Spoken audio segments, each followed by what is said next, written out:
Imagine, just as you let go of the day and welcome the quiet, that there's someone watching over your dreams, not for centuries, but for thousands of years. Tonight, by the soft flicker of ancient oil lamps, let yourself drift to a time when families in Egypt placed a strange, grinning guardian beside their beds. A protector with wild hair, the heart of a lion, and the laughter of a friend. As you settle in, ask yourself, what is the truest comfort during sleep? The power of a mighty warrior, or the gentle smile of someone who wards off every fear in the darkness? Meet Bez, the little god whom even pharaohs respected, whose strange shape hid a strength that no nightmare could overcome. Let this story keep you company as the world grows still around you. If these stories truly help you relax, feel free to leave a gentle like. If you'd like, you're welcome to share in the comments where you're listening from and what time it is for you now. Tonight, you're among fellow dreamers, all watched over in the quiet by Bez. Picture this. In the soft, flickering glow of oil lamps throughout ancient Egypt, families would place small carved figures beside their beds. Not of the mighty pharaohs or the towering gods like Ra or Osiris, but of the peculiar grinning dwarf with wild hair and a lion's tail. This was Bez, and he was about to become one of the most beloved protectors in all of human history. Unlike the grand temples dedicated to Egypt's major deities, Bez lived in the hearts and homes of everyday people. He had no towering monuments, no golden statues reaching toward the heavens, no elaborate priesthood chanting his name in sacred halls. Instead, his image was carved into the most intimate spaces of human life: bedroom headrests, makeup containers, children's toys, and the carved legs of marriage beds. The ancient Egyptians understood something profound about protection that we've perhaps forgotten in our modern world. They knew that true safety doesn't come from grand gestures or distant powers, but from the gentle, constant presence of someone who genuinely cares about your well-being. Bez embodied this principle perfectly. A god who was simultaneously fierce enough to battle demons and tender enough to make funny faces at crying babies. His appearance was, by any standard, extraordinary. Standing perhaps 3 feet tall with the proportions of a dwarf, Bez possessed the magnificent mane of a lion that flowed around his large, expressive face. His legs were bowed like a lion rearing up on its hind legs, and a long feline tail curved down between them. His beard was wild and unkempt, often decorated with spiraling curls that seemed to dance in the lamplight. But it was his face that truly set him apart from every other deity in the Egyptian pantheon. While gods like Horus and Thoth were depicted in elegant profile, their faces turned aside in divine majesty, Bez stared straight out at you with bold, loving directness. His mouth was often open, tongue protruding in a gesture that was somehow both comical and protective, as if he were simultaneously sticking out his tongue at evil spirits while making children laugh.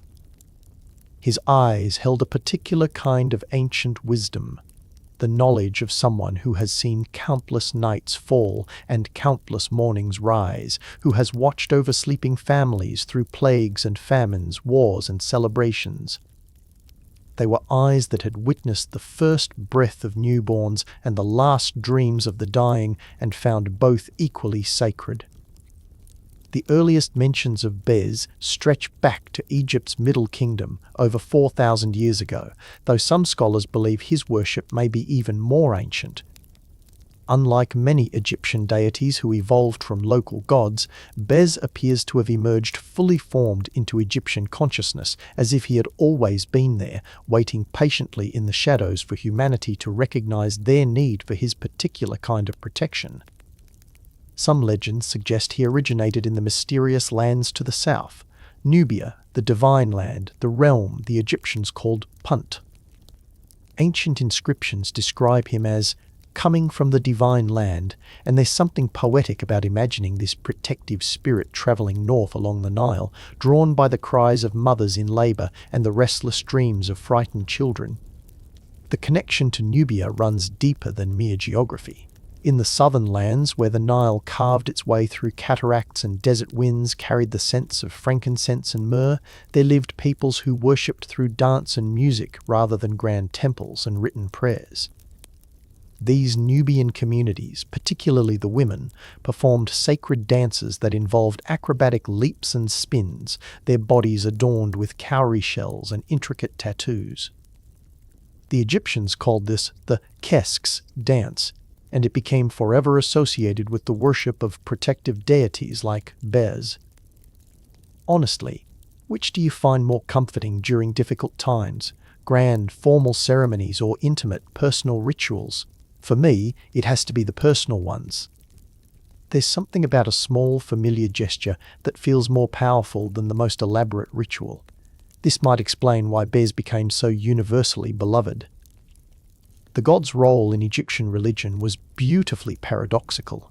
He was simultaneously the fiercest warrior and the gentlest nursemaid, the most terrifying demon fighter and the silliest entertainer. Ancient texts describe him as powerful enough to strangle lions, bears, and venomous serpents with his bare hands, yet gentle enough to spend hours making faces to amuse a colicky infant. During the day, Bes served as a general household protector. His image adorned the doorways of homes where his fierce expression would warn away malevolent spirits, poisonous creatures, and human troublemakers alike. Ancient Egyptian houses often featured small niches near the entrance where a carved figure of Bes would stand eternal guard, his wild hair and protruding tongue serving as the ancient world's most effective security system. But it was at night that Bes truly came into his own. As darkness fell across the Egyptian landscape and families prepared for sleep, the ancient world became a place of particular vulnerability. The Egyptians understood that sleep was not merely rest, but a kind of death, a temporary departure from the waking world that left the soul exposed to supernatural dangers. They believed that during sleep, the ba, that part of the soul that could move freely between worlds, would leave the body and travel through realms invisible to waking consciousness. Sometimes these journeys brought prophetic dreams, divine messages, or reunions with deceased loved ones. But they could also expose the dreaming soul to malevolent spirits, nightmares, and dark magic. This is where Bes proved invaluable. While other gods concerned themselves with cosmic affairs, the movement of the sun, the flooding of the Nile, the judgment of the dead, Bes focused entirely on the intimate, human scale of protection. He specialized in the kind of vigilance that parents provide for their children, constant, loving, and utterly dependable. Ancient Egyptian bedrooms were carefully prepared for his protective presence. Headrests, those curved wooden or stone supports that cushioned the head during sleep, were frequently carved with his image.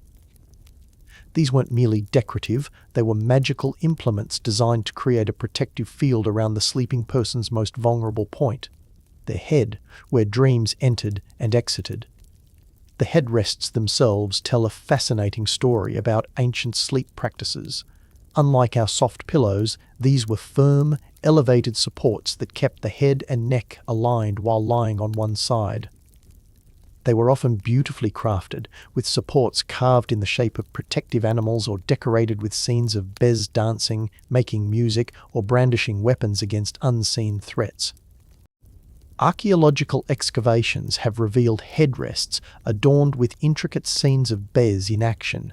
Some show him playing tambourines and harps, the music notes seemingly frozen in stone, while others depict him wielding knives and swords against serpentine enemies that coil and writhe around the edges of the carving. The message was clear. While you sleep, Bes remains awake, ready to fight any threat with either joy or violence, whatever the situation requires. Beds themselves became sacred spaces under Bes's protection. The legs of wealthy Egyptian beds were often carved in the shape of lions' legs, connecting the furniture directly to Bes's leonine nature. These weren't just artistic choices, they were theological statements. The bed became, in essence, a protective animal, with Bes's spirit inhabiting the very structure. The mattresses and bedding were treated with similar care, Wealthy families would commission special linens decorated with protective symbols, including images of Bes dancing around the borders. Even the wealthy nobility weren't immune to nighttime fears. If anything, their elevated social status made them more aware of the invisible dangers that surrounded them. For expecting mothers, Bes's protection took on particular intensity. Pregnancy and childbirth were seen as times of maximum vulnerability, when the boundary between life and death became dangerously thin. Bes, along with his companion Taweret, the fierce hippo goddess of childbirth, formed an unbeatable team of supernatural midwives. Honestly, if you were facing a major life transition, which would you prefer, facing it alone or knowing that ancient protective forces were watching over you? For me, it has to be having those guardians nearby. The ancient Egyptians clearly felt the same way, and they made sure Bes was present at every crucial moment. During labor, small clay figurines of Bes would be placed around the birthing chamber, their faces turned outward to confront any evil spirits drawn to the vulnerable moment of birth. Ancient magical texts describe specific spells that would summon Bes to the bedside of a laboring woman, where he would dance, shout, and shake his rattle to frighten away malevolent forces. But Bes's protection didn't end with successful delivery. He became the child's constant guardian, watching over their sleep from infancy through childhood. Ancient parents would draw images of Bes on their child's left hand, the hand associated with dreams and the subconscious, and then wrap it in cloth blessed by temple priests.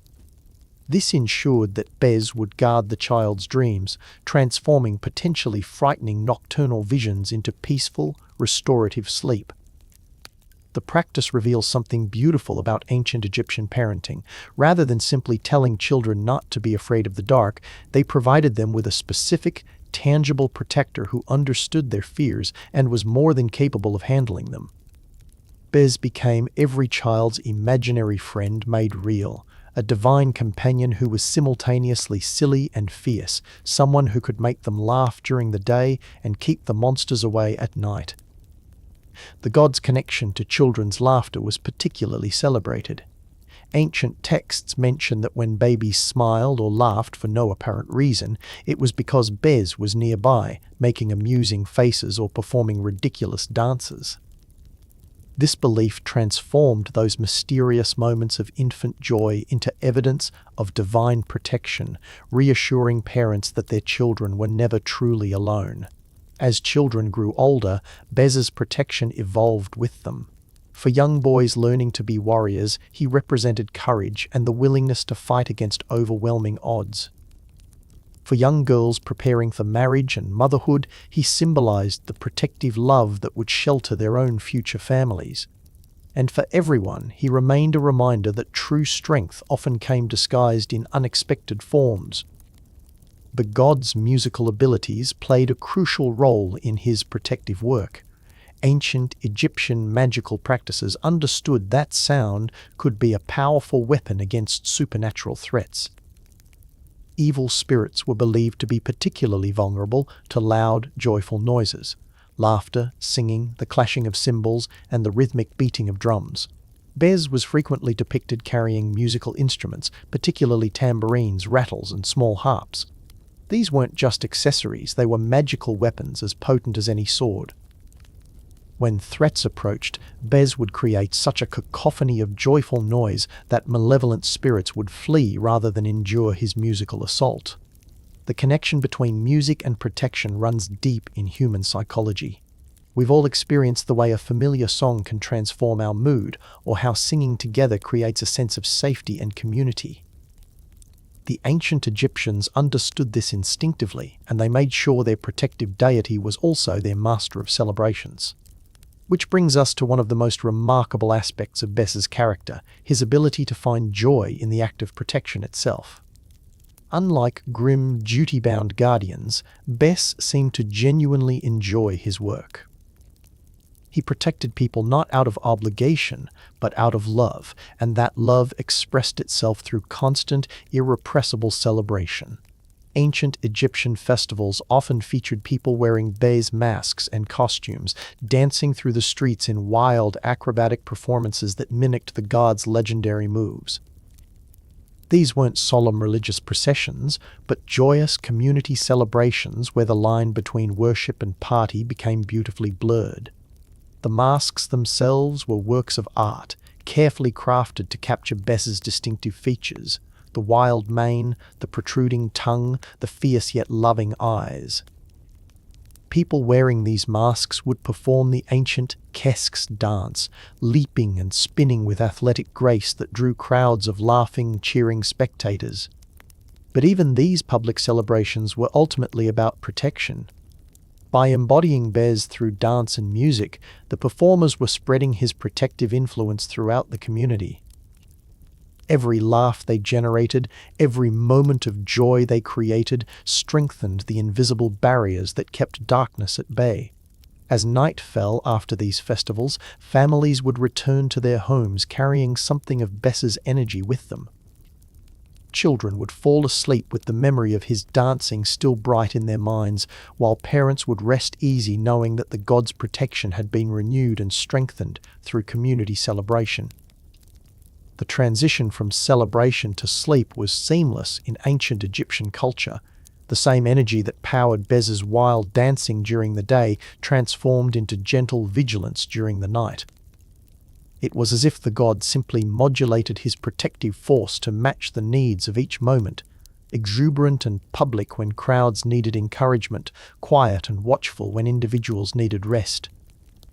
Honestly, what do you find more reassuring about nighttime protection, knowing that someone is actively fighting off threats, or knowing that someone is simply present, keeping watch while you rest? For me, it has to be that quiet presence. There's something deeply comforting about knowing someone cares enough to stay awake while you sleep. This perfectly captures Bes's nighttime role.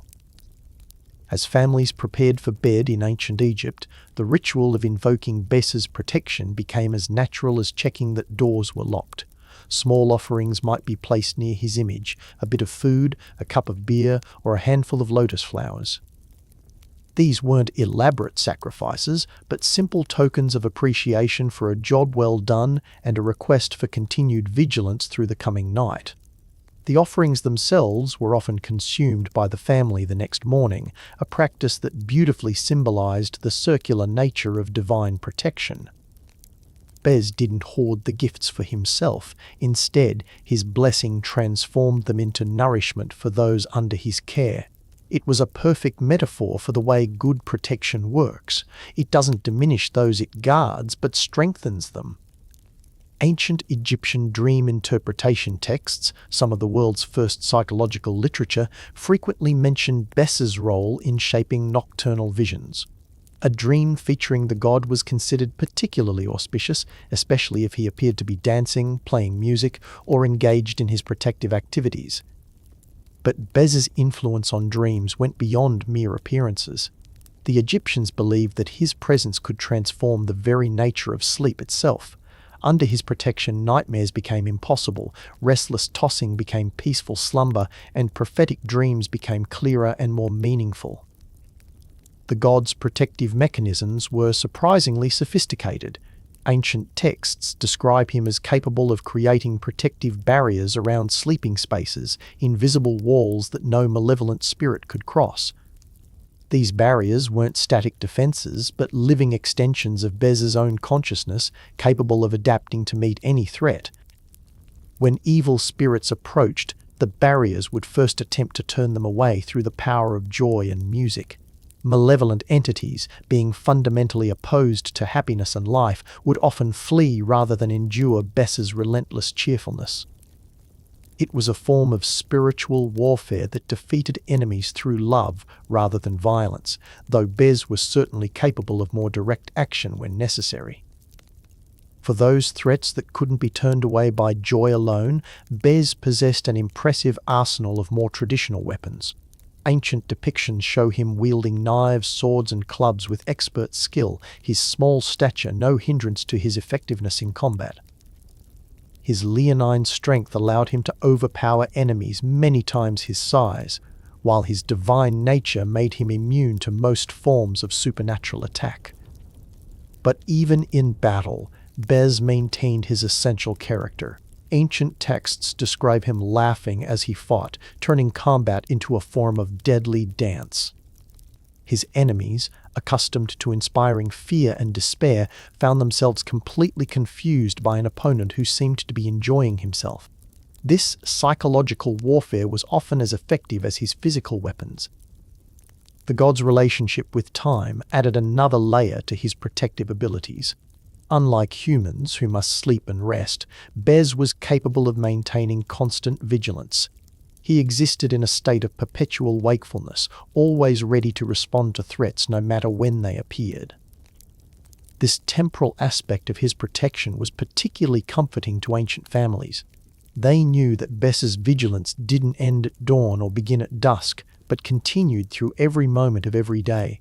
Whether they were awake or asleep, working or playing, celebrating or mourning, his protective presence remained constant. As centuries passed, Bez's influence spread far beyond Egypt's borders. Phoenician traders carried his image across the Mediterranean, where he found eager worshippers among peoples who had never seen the Nile but understood the universal need for household protection. The island of Ibiza may even derive its name from Bes, a testament to how far his protective influence travelled. In each new culture, Bes adapted while maintaining his essential character. Greek and Roman families placed his image in their homes just as eagerly as Egyptian ones had, recognizing in his grotesque yet loving features something that transcended cultural boundaries. He became, perhaps, humanity's first truly international protector. The god's popularity during the Ptolemaic period, when Greek pharaohs ruled Egypt, reached extraordinary heights. Elaborate incubation chambers were constructed at sacred sites like Saqqara, decorated with images of Bez and his female counterpart, Bezeh. These chambers served as ancient healing temples where people could sleep in the god's presence, hoping to receive prophetic dreams, healing visions, or solutions to problems of fertility and health. Honestly, where would you feel safer sleeping, in a high-tech security system or in a place blessed by ancient protective spirits? For me, it has to be the latter. There's something about divine protection that makes you feel held by forces larger and more loving than any human technology. The ancients who flocked to Bez's chambers clearly felt the same way. These incubation chambers were marvels of ancient therapeutic architecture.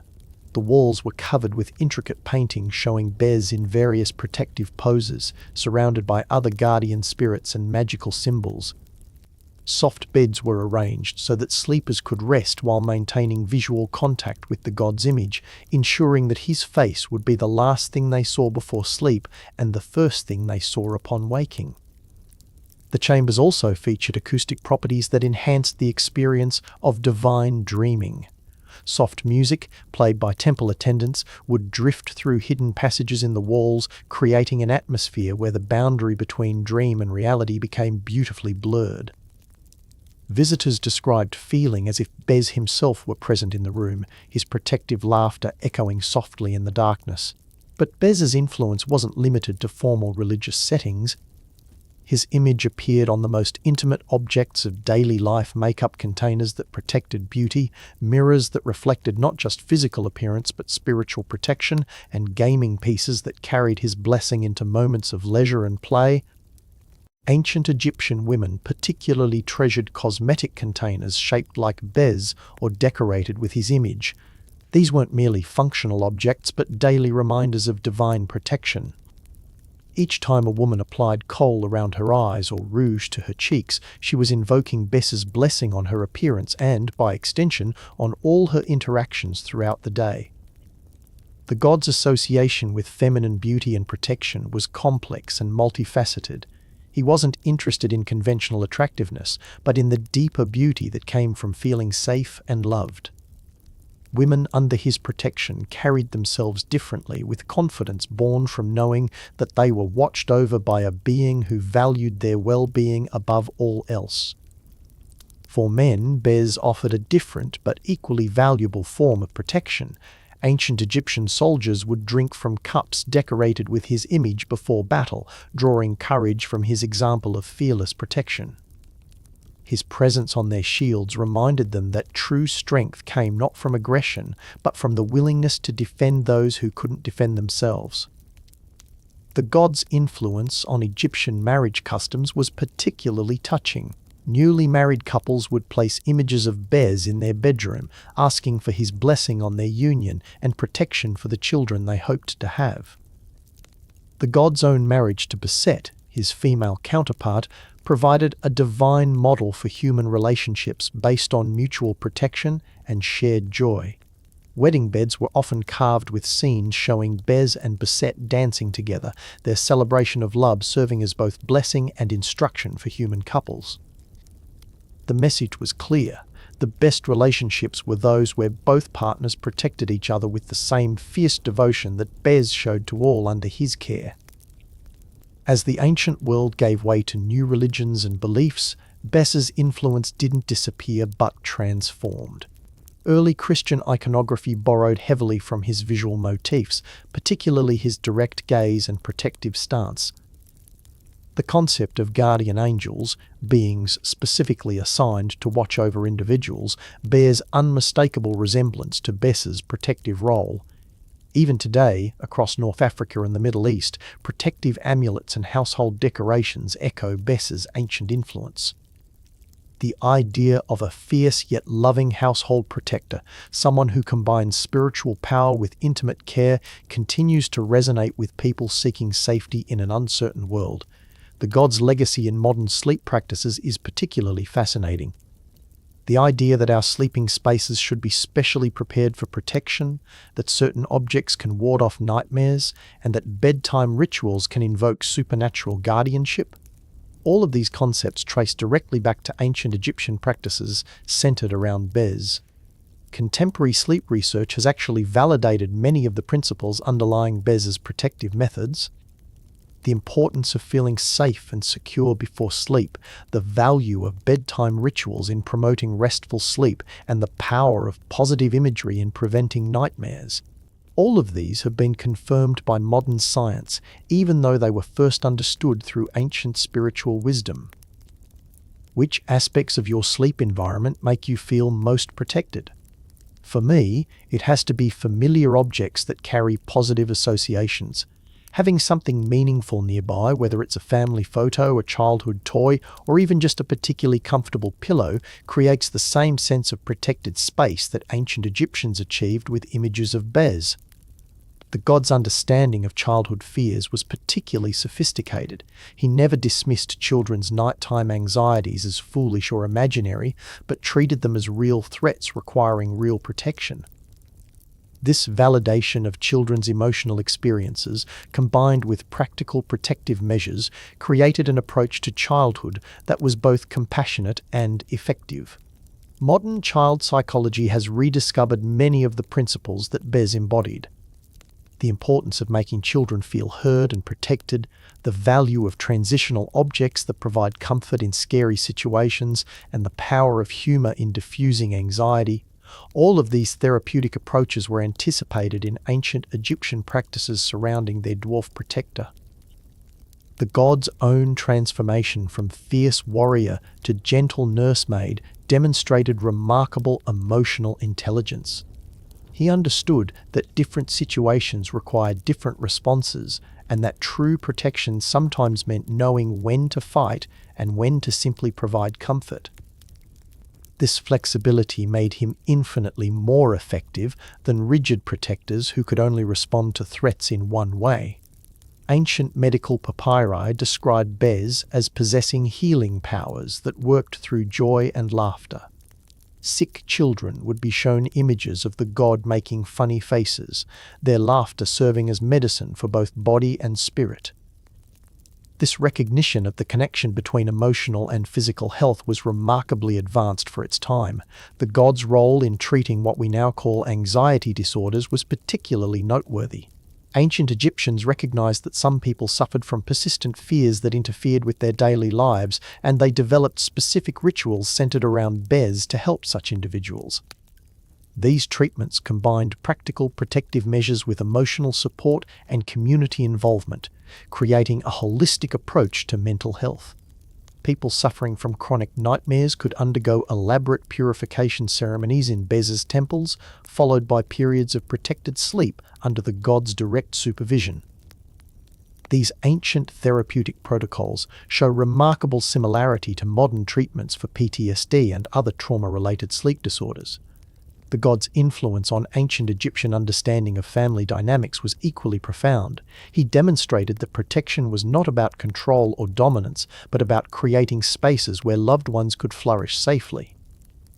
His example showed that true strength was measured not by one's ability to intimidate others, but by one's willingness to stand guard while others rested.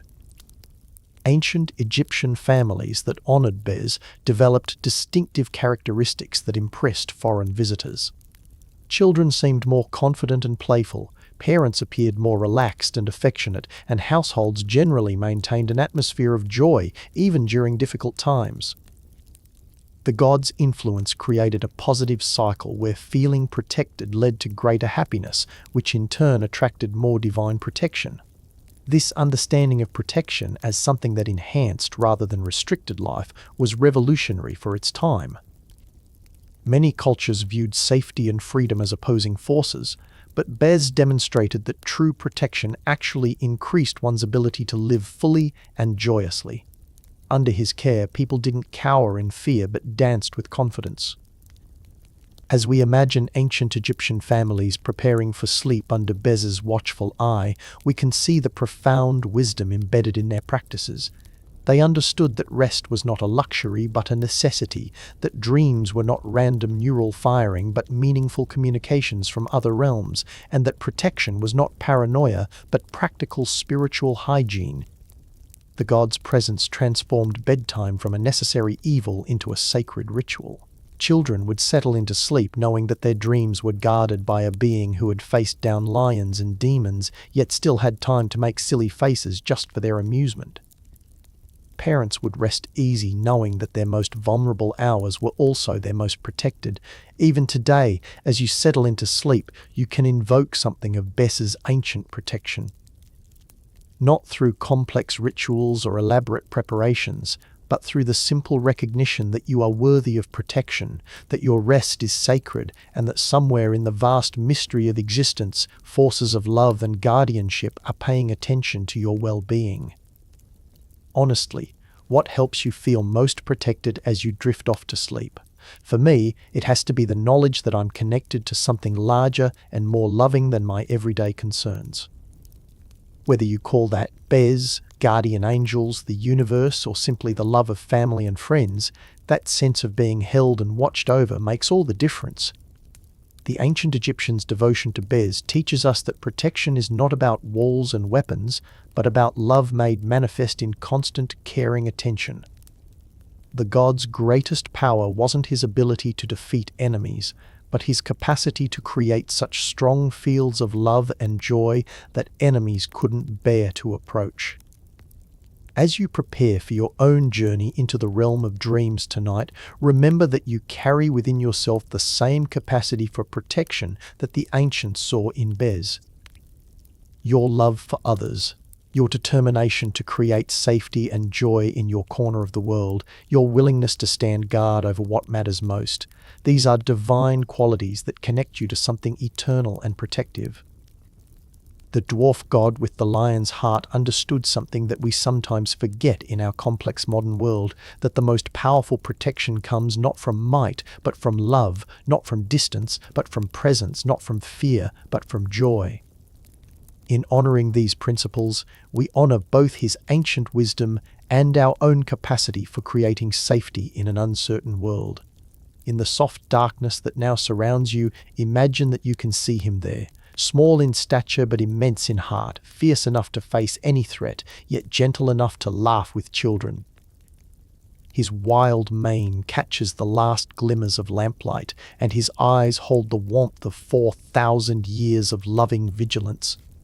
He has been waiting patiently through all the centuries, through the rise and fall of empires, through the changing of religions and the evolution of human consciousness. He has been waiting for this moment, when you would need the same protection and comfort that he offered to countless generations before you. As your breathing deepens and your thoughts begin to slow, feel his protective presence settling around your sleeping space like a warm, invisible blanket. The same force that once guarded Egyptian families through plagues and invasions, that watched over children during their first frightening nights away from parents, that stood sentinel while lovers dreamed of their futures together, that same loving protection is available to you now. The boundaries between then and now, between ancient Egypt and your contemporary world, begin to soften in the magical space between waking and sleeping. Time reveals itself as the fluid thing it truly is, and you realize that Bez's protection was never bound by centuries or geography, but by the eternal human need to feel safe and loved. In this timeless moment, you are connected to every person who has ever called upon divine protection before sleep, every parent who has asked unseen guardians to watch over their children, every weary soul who has sought comfort in the darkness. You are part of an unbroken chain of humanity that stretches back to the beginning of consciousness and forward to futures we cannot yet imagine. The god's laughter echoes softly in the space between heartbeats, a sound like distant thunder mixed with children playing, like wind chimes in a gentle breeze, like the satisfied purr of a great cat at rest. It's the sound of someone who has found deep joy in the simple act of caring for others, who has discovered that protection is not a burden, but a privilege. Feel that joy beginning to resonate within your own heart. Notice how it softens the edges of worry, how it transforms concern into trust, how it reminds you that you too are capable of the same loving protection that Bez embodied. In taking care of yourself, in creating safety for those you love, in standing guard over what matters most, you become part of his eternal work. The ancient Egyptian understanding of sleep as a form of death and awakening begins to make deeper sense as consciousness prepares to leave the familiar shores of waking awareness. But this is not the death that brings ending, but the death that brings transformation, renewal, restoration. Under Bez's protection, this nightly journey becomes not a fearful abandonment of safety, but a trusting surrender to forces that have your highest good at heart. Imagine the god's small, powerful hands smoothing the covers around you, adjusting them with the same care that ancient parents showed their children. Feel his presence checking the corners of your sleeping space, ensuring that every possible entrance for unwanted influences has been sealed with love and laughter. Watch him settle into his eternal vigil, comfortable and alert, ready for whatever the night might bring. The wisdom of 4,000 years of protective experience flows around you like a gentle current. Every nightmare he has ever prevented, every peaceful sleep he has ever guarded, every frightened child he has ever comforted, all of this accumulated love and care surrounds you now, forming an impenetrable shield against anything that might disturb your rest. In the growing stillness, you might sense other protective presences gathering as well. Taweret, the fierce hippo goddess, settles her massive protective bulk between you and any threats that might approach from the waters of the unconscious. Hathor, the cow-eared goddess of love and joy, begins to hum the ancient lullabies that have soothed countless souls to sleep throughout the ages. These are not mere mythological figures, but living principles of protection and care, aspects of the divine that express themselves through love made manifest in guardian action. They represent the universe's fundamental commitment to your well-being, its refusal to abandon you to the darkness without companionship and protection. As your breathing becomes even deeper and more rhythmic, matching the eternal rhythms of the Nile, of the desert winds, of the turning of the stars above the ancient temples, you begin to understand that you are held within a web of protection that extends far beyond anything you could create through your own efforts alone. This is the great secret that Bez taught the ancient Egyptians. The wisdom that made him beloved across cultures and centuries, that true safety comes not from our own strength alone, but from our willingness to trust in forces of love and protection that are larger and more enduring than our individual fears. The god's presence becomes more subtle now, less like a visible guardian, and more like a fundamental quality of the space itself. The air seems to shimmer with protective intention. The shadows lose their threatening quality and become simply restful. Spaces of deeper peace, the very atoms of your sleeping space seem to vibrate with the frequency of ancient blessing. You are being held now by the same forces that have held humanity since the beginning of consciousness itself. The universal principles of love, protection, and care that express themselves through countless forms across all cultures and all times. Bez is simply one face of this eternal guardianship, one way that the universe shows its commitment to your well-being and rest. In this space of perfect protection, your dreams tonight will be touched by ancient wisdom. You may find yourself walking through temples whose walls are alive with dancing figures, whose corridors echo with protective laughter. You may encounter Bez himself, no longer strange or grotesque, but familiar and beloved, a dear friend whose fierce love has kept you safe through more dangers than you know. Or your dreams may be simpler. Just the deep, restful sleep of someone who knows they are completely safe, whose unconscious mind can release all vigilance and surrender to the healing powers of night. Either way, you will wake tomorrow slightly changed, carrying within yourself something of the ancient protective wisdom that has watched over sleeping souls for millennia. The last conscious thought before sleep carries the warmth of Bess's eternal presence, the comfort of knowing that love has taken the night watch, and the deep peace that comes from being held within protection that will never sleep, never tire, never abandon its sacred duty of care. You are safe, beloved, protected, and free to rest in the knowledge that you are watched over by forces that understand the true value of your dreams and the precious nature of your peaceful sleep. But let us journey deeper into the mysteries of this remarkable god, exploring the hidden layers of his story that make him even more fascinating than we first imagined. For Bez carries secrets that reveal profound truths about ancient beliefs, human nature, and the timeless need for protection that transcends all boundaries. The first of these secrets lies in his very origins, a truth that makes his story even more compelling.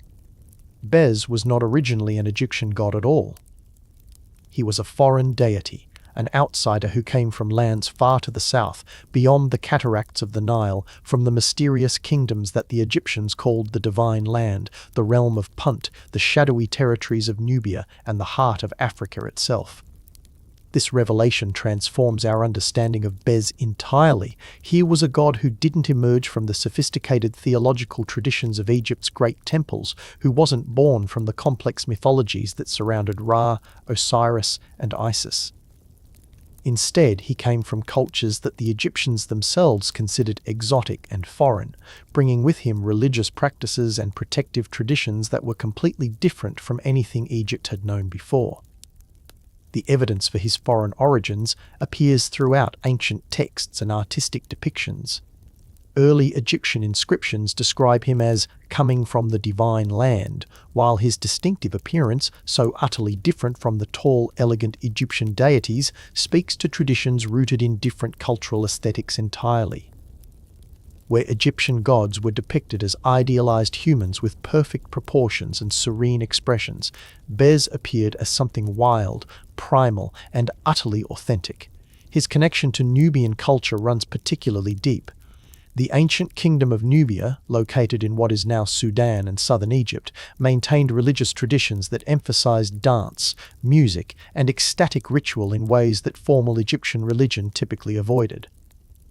Nubian religious ceremonies were joyous, physical celebrations where the boundary between human and divine became beautifully blurred through movement and sound. Archaeological evidence from Nubian sites reveals protective deities that share remarkable similarities with Bez dwarf-like figures with leonine features, protective spirits associated with childbirth and household safety, gods whose power manifested through laughter and celebration rather than solemn ritual. These discoveries suggest that Bez didn't simply appear in Egypt fully formed, but evolved from much older African traditions of protective spirituality. The manner of his adoption into Egyptian religion tells a fascinating story about how religious ideas spread in the ancient world. Unlike the official gods whose worship was established through royal decree and priestly tradition, Bes entered Egyptian consciousness from the bottom up. Common people, particularly women and families living along the Nile's trade routes, encountered this foreign protective spirit through contact with Nubian merchants, craftspeople, and servants. These early adopters didn't wait for theological permission to begin honoring Bes. They simply recognized in his fierce, loving protection something their own lives desperately needed. Mothers facing the dangers of childbirth saw in him a guardian who understood their fears. Families living in humble homes found in him a protector who cared about ordinary people rather than just pharaohs and priests. Honestly, have you ever found yourself drawn to ideas or practices from other cultures that just seem to speak to your soul? For me, it has to be those moments when something foreign becomes deeply personal. There's something beautiful about wisdom that crosses cultural boundaries to find you exactly when you need it most. The spread of Bes's worship throughout Egypt happened gradually, organically, through personal recommendation rather than official proclamation. A Nubian servant would place a small Bes figurine in an Egyptian household, and when the family experienced protection from illness or misfortune, word would spread to neighbors and relatives. A Nubian dancer performing at a festival would display Bes tattoos, and Egyptian women would inquire about their protective power. This grassroots adoption created a unique situation in Egyptian religion. By the time the official priesthood and royal court began acknowledging Bes, he was already deeply embedded in popular religious practice throughout the kingdom. Rather than trying to suppress this foreign influence, Egyptian religious authorities wisely chose to incorporate him into their existing pantheon, recognizing that his popularity reflected genuine spiritual needs that weren't being met by more traditional deities. The process of incorporation required some theological creativity. Egyptian religious thinkers developed elaborate mythologies connecting Bes to established deities like Hathor and Taweret, creating divine relationships that justified his presence in their pantheon. They established him as a member of Hathor's divine entourage, one of the protective spirits who accompanied the goddess of love and joy on her celestial journeys. But even as Bes became officially Egyptian, he retained his essentially foreign character. His appearance never adapted to Egyptian aesthetic norms. He remained wild, primal, and utterly distinct from the refined elegance of native Egyptian deities. This persistence of foreign characteristics actually increased rather than diminished his appeal, as if his authenticity depended on maintaining his outsider status. The god's foreign origins also explained some of the unique aspects of his worship that set him apart from other Egyptian deities. Where traditional Egyptian religion emphasized order, hierarchy, and precise ritual, Bes worship remained spontaneous, joyful, and accessible to everyone regardless of social status. His temples, when they were eventually built, maintained the atmosphere of celebration and community gathering that characterized his original Nubian context. Foreign pilgrims visiting Egypt were often surprised to discover that this most beloved of household protectors wasn't even Egyptian by birth. Greek and Roman travelers wrote extensively about Bes, noting how his foreign origins seemed to enhance rather than diminish Egyptian devotion to him. There was something powerful about a god who had crossed cultural boundaries to offer protection, who had chosen to leave his original homeland to serve families who desperately needed his care. The theological implications of Bes's foreign status were profound. His acceptance into Egyptian religion demonstrated a remarkably sophisticated understanding of spiritual truth. The recognition that divine protection could come from unexpected sources, that wisdom didn't respect political boundaries, and that sometimes the most powerful spiritual influences came from outside established traditions. This openness to foreign spiritual influence would have lasting impacts on Egyptian religion. Bes's successful integration paved the way for the later adoption of other foreign deities and practices, creating a more cosmopolitan religious atmosphere that would characterize Egypt's later periods. His example showed that spiritual authenticity mattered more than cultural purity. As Egyptian traders and soldiers carried Bes's worship throughout the Mediterranean world, they were essentially returning him to his role as a traveling deity. The same god who had once journeyed north along the Nile from his African homeland now travelled west and east, crossing seas and continents to offer protection to anyone who welcomed his fierce, loving care. The irony is beautiful. A god who began as a foreigner in Egypt became Egypt's most successful religious export, welcomed in Greek homes, Roman villas, and Phoenician settlements throughout the ancient world. His ability to transcend cultural boundaries in both directions, from Africa to Egypt, from Egypt to the broader Mediterranean, demonstrated something profound about the universal human need for intimate, personal protection. But Bez's foreign origins reveal only one layer of his mystery. Equally fascinating is the question of his extraordinary appearance, which brings us to our second deep exploration, understanding why a protective god was intentionally depicted as grotesque, ugly, and terrifying. At first glance, this seems counterintuitive. We might expect protective deities to appear beautiful, serene, and comforting, divine figures whose very appearance would reassure those seeking safety. Instead, Bez was deliberately depicted as physically shocking, his face contorted in a fierce grimace, his tongue protruding in an expression that seemed almost insulting, his wild mane creating a silhouette that suggested barely controlled wildness. The key to understanding this apparent contradiction lies in an ancient magical concept that the Egyptians understood intuitively, the principle of apotropaic protection. The word apotropaic comes from the Greek meaning to ward off, and it describes the use of frightening or grotesque imagery specifically designed to frighten away malevolent forces. Bes's terrifying appearance wasn't meant to scare the people he protected, it was meant to scare away the things that threatened them.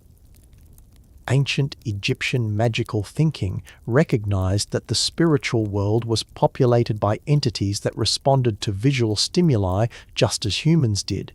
Malevolent spirits, demons, and supernatural predators could be deterred by encountering something even more frightening than themselves. Bes's grotesque features served as a kind of spiritual scarecrow, warning hostile forces that this household, this sleeping person, this vulnerable child was under the protection of something far more dangerous than they were. The specific elements of Bes's appearance were carefully chosen for maximum protective impact. His protruding tongue, which might seem comical or insulting to modern eyes, was actually a powerful ward against the evil eye and malevolent magic. In ancient cultures throughout Africa and the Mediterranean, sticking out one's tongue was a gesture of defiance against hostile forces, a visual declaration that evil intentions would be met with contempt and resistance. His wild mane served multiple protective functions. The leonine hair connected him to the king of beasts, immediately communicating his strength and ferocity to any potential threats. But more subtly, the uncontrolled nature of his hair suggested someone who existed outside normal social conventions, a dangerous individual who couldn't be predicted or controlled, the kind of entity that evil spirits would prefer to avoid rather than confront. The god's dwarfism, far from being a weakness, was understood as a source of supernatural power. Throughout ancient cultures, people with dwarfism were often considered to possess special connections to the divine world, blessed with wisdom and magical abilities that compensated for their physical differences. Bes's small stature suggested concentrated power, divine strength compressed into a compact, efficient form. His bow-legged stance reinforced this impression of compressed energy ready to spring into action. Ancient depictions often show Bez in dynamic poses that suggest movement even in static art. His legs positioned as if he's about to leap forward, his arms raised as if ready to grapple with threats, his entire body language communicating readiness for immediate protective action. The god's nakedness, unusual among Egyptian deities who were typically clothed in elaborate garments, served important symbolic purposes.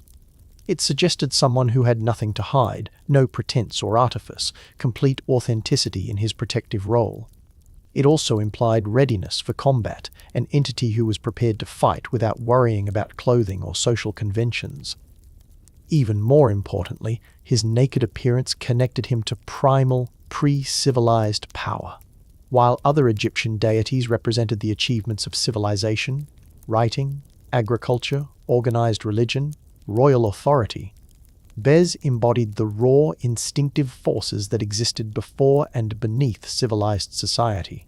He was protection at its most fundamental level, the fierce parental instinct made divine. The psychological impact of encountering Bes's image in moments of vulnerability would have been profound.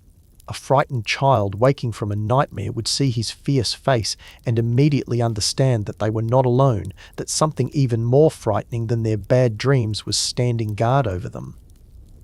An expectant mother facing the dangers of childbirth would find comfort in knowing that her protector was capable of intimidating even death itself. But Bes's grotesque appearance worked on even deeper levels than conscious psychological reassurance.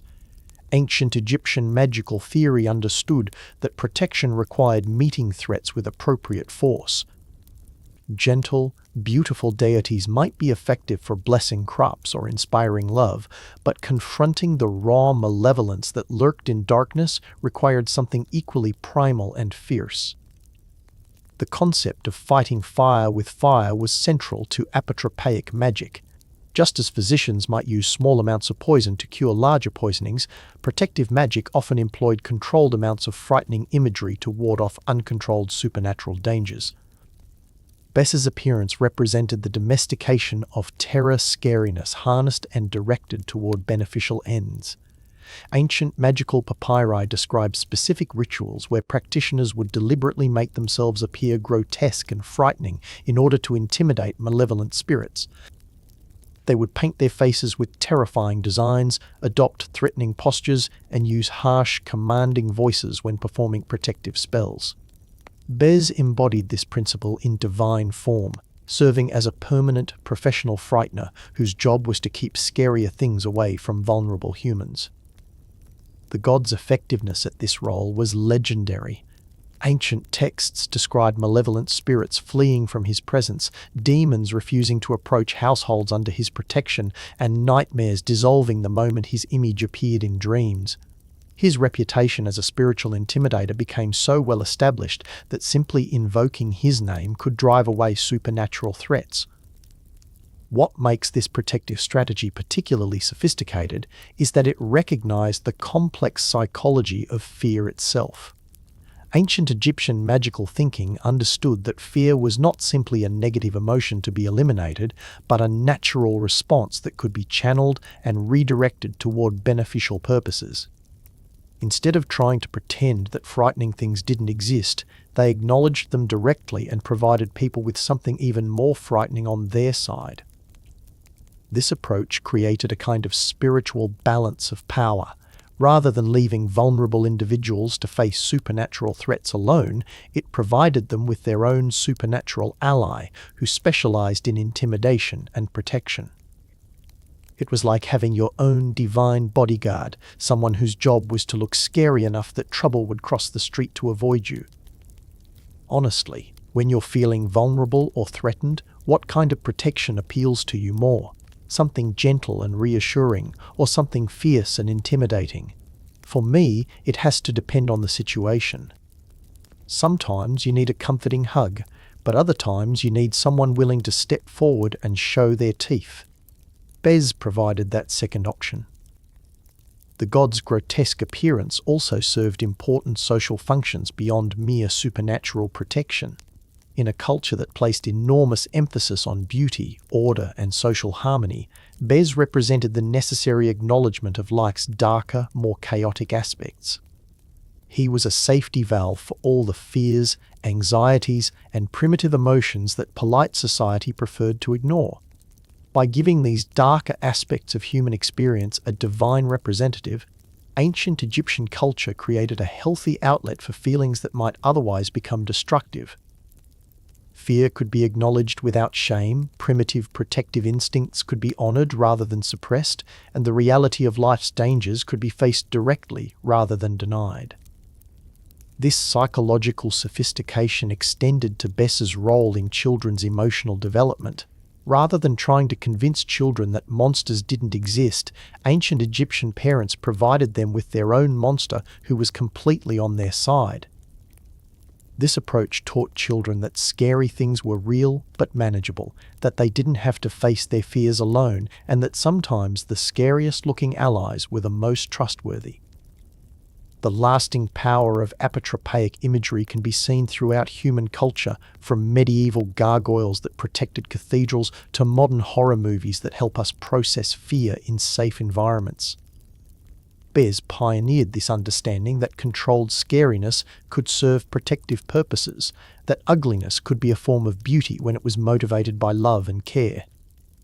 As we move deeper into understanding Bes's multifaceted nature, we encounter yet another layer of his protective work that extended far beyond the boundaries of sleep and dreams.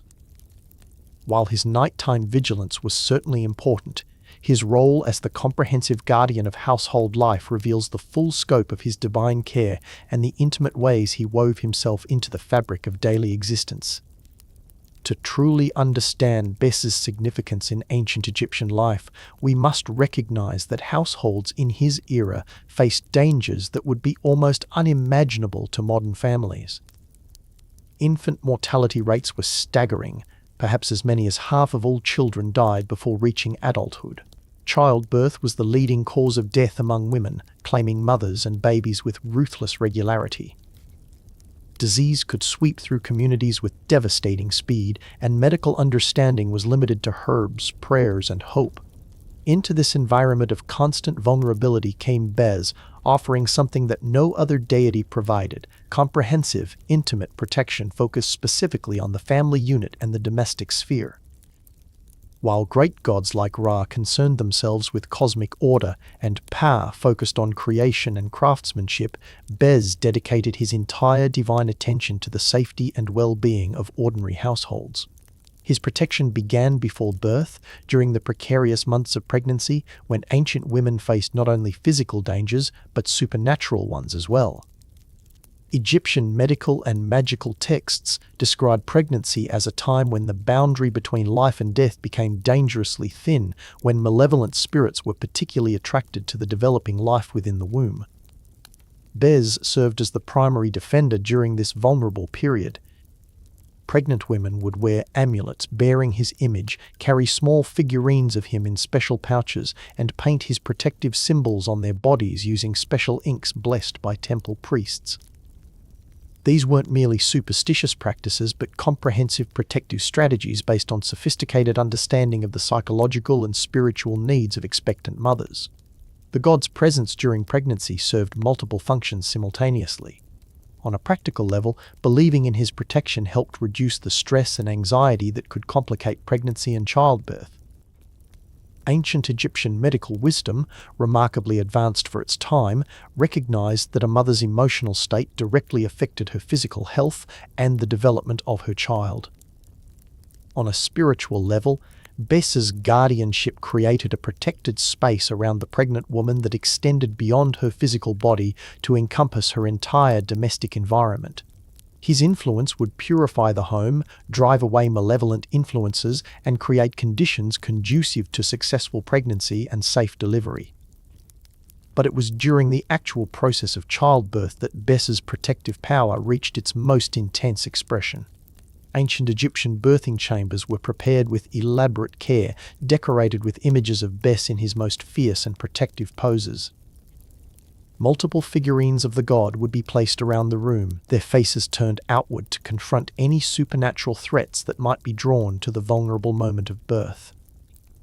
The birthing process itself was understood as a cosmic battle between life and death, with the laboring mother serving as the battlefield and her child as the prize. Bes positioned himself as the chief defender in this battle, using every weapon in his considerable arsenal to ensure victory for life over death. Ancient magical texts describe specific rituals performed during labor that called upon Bes's protection. Midwives would invoke his name while shaking rattles and tambourines, creating the kind of joyful noise that was believed to frighten away demons and malevolent spirits. The birthing chamber would fill with the sound of music, laughter, and protective chanting, transforming what could have been a terrifying experience into something more like a celebration. The god's relationship with Taweret, the hippo goddess of childbirth, created a formidable protective partnership that ancient women found deeply reassuring. While Taweret provided the raw maternal power necessary for successful birth, Bez supplied the vigilant protection that kept the process safe from supernatural interference. Together, they formed an unbeatable team of divine midwives. The moment of actual birth was considered particularly dangerous, as the emerging child was believed to be extremely vulnerable to spiritual attack during its first moments of independent existence. Bess's protection at this crucial transition was considered essential for the child's survival and future well-being. Immediately after birth, the infant would be placed under Bess's specific protection through a series of blessing rituals that connected the child directly to the god's protective power. A small image of Bess might be sewn into the baby's first clothing, painted on the cradle, or carved into the child's first toy.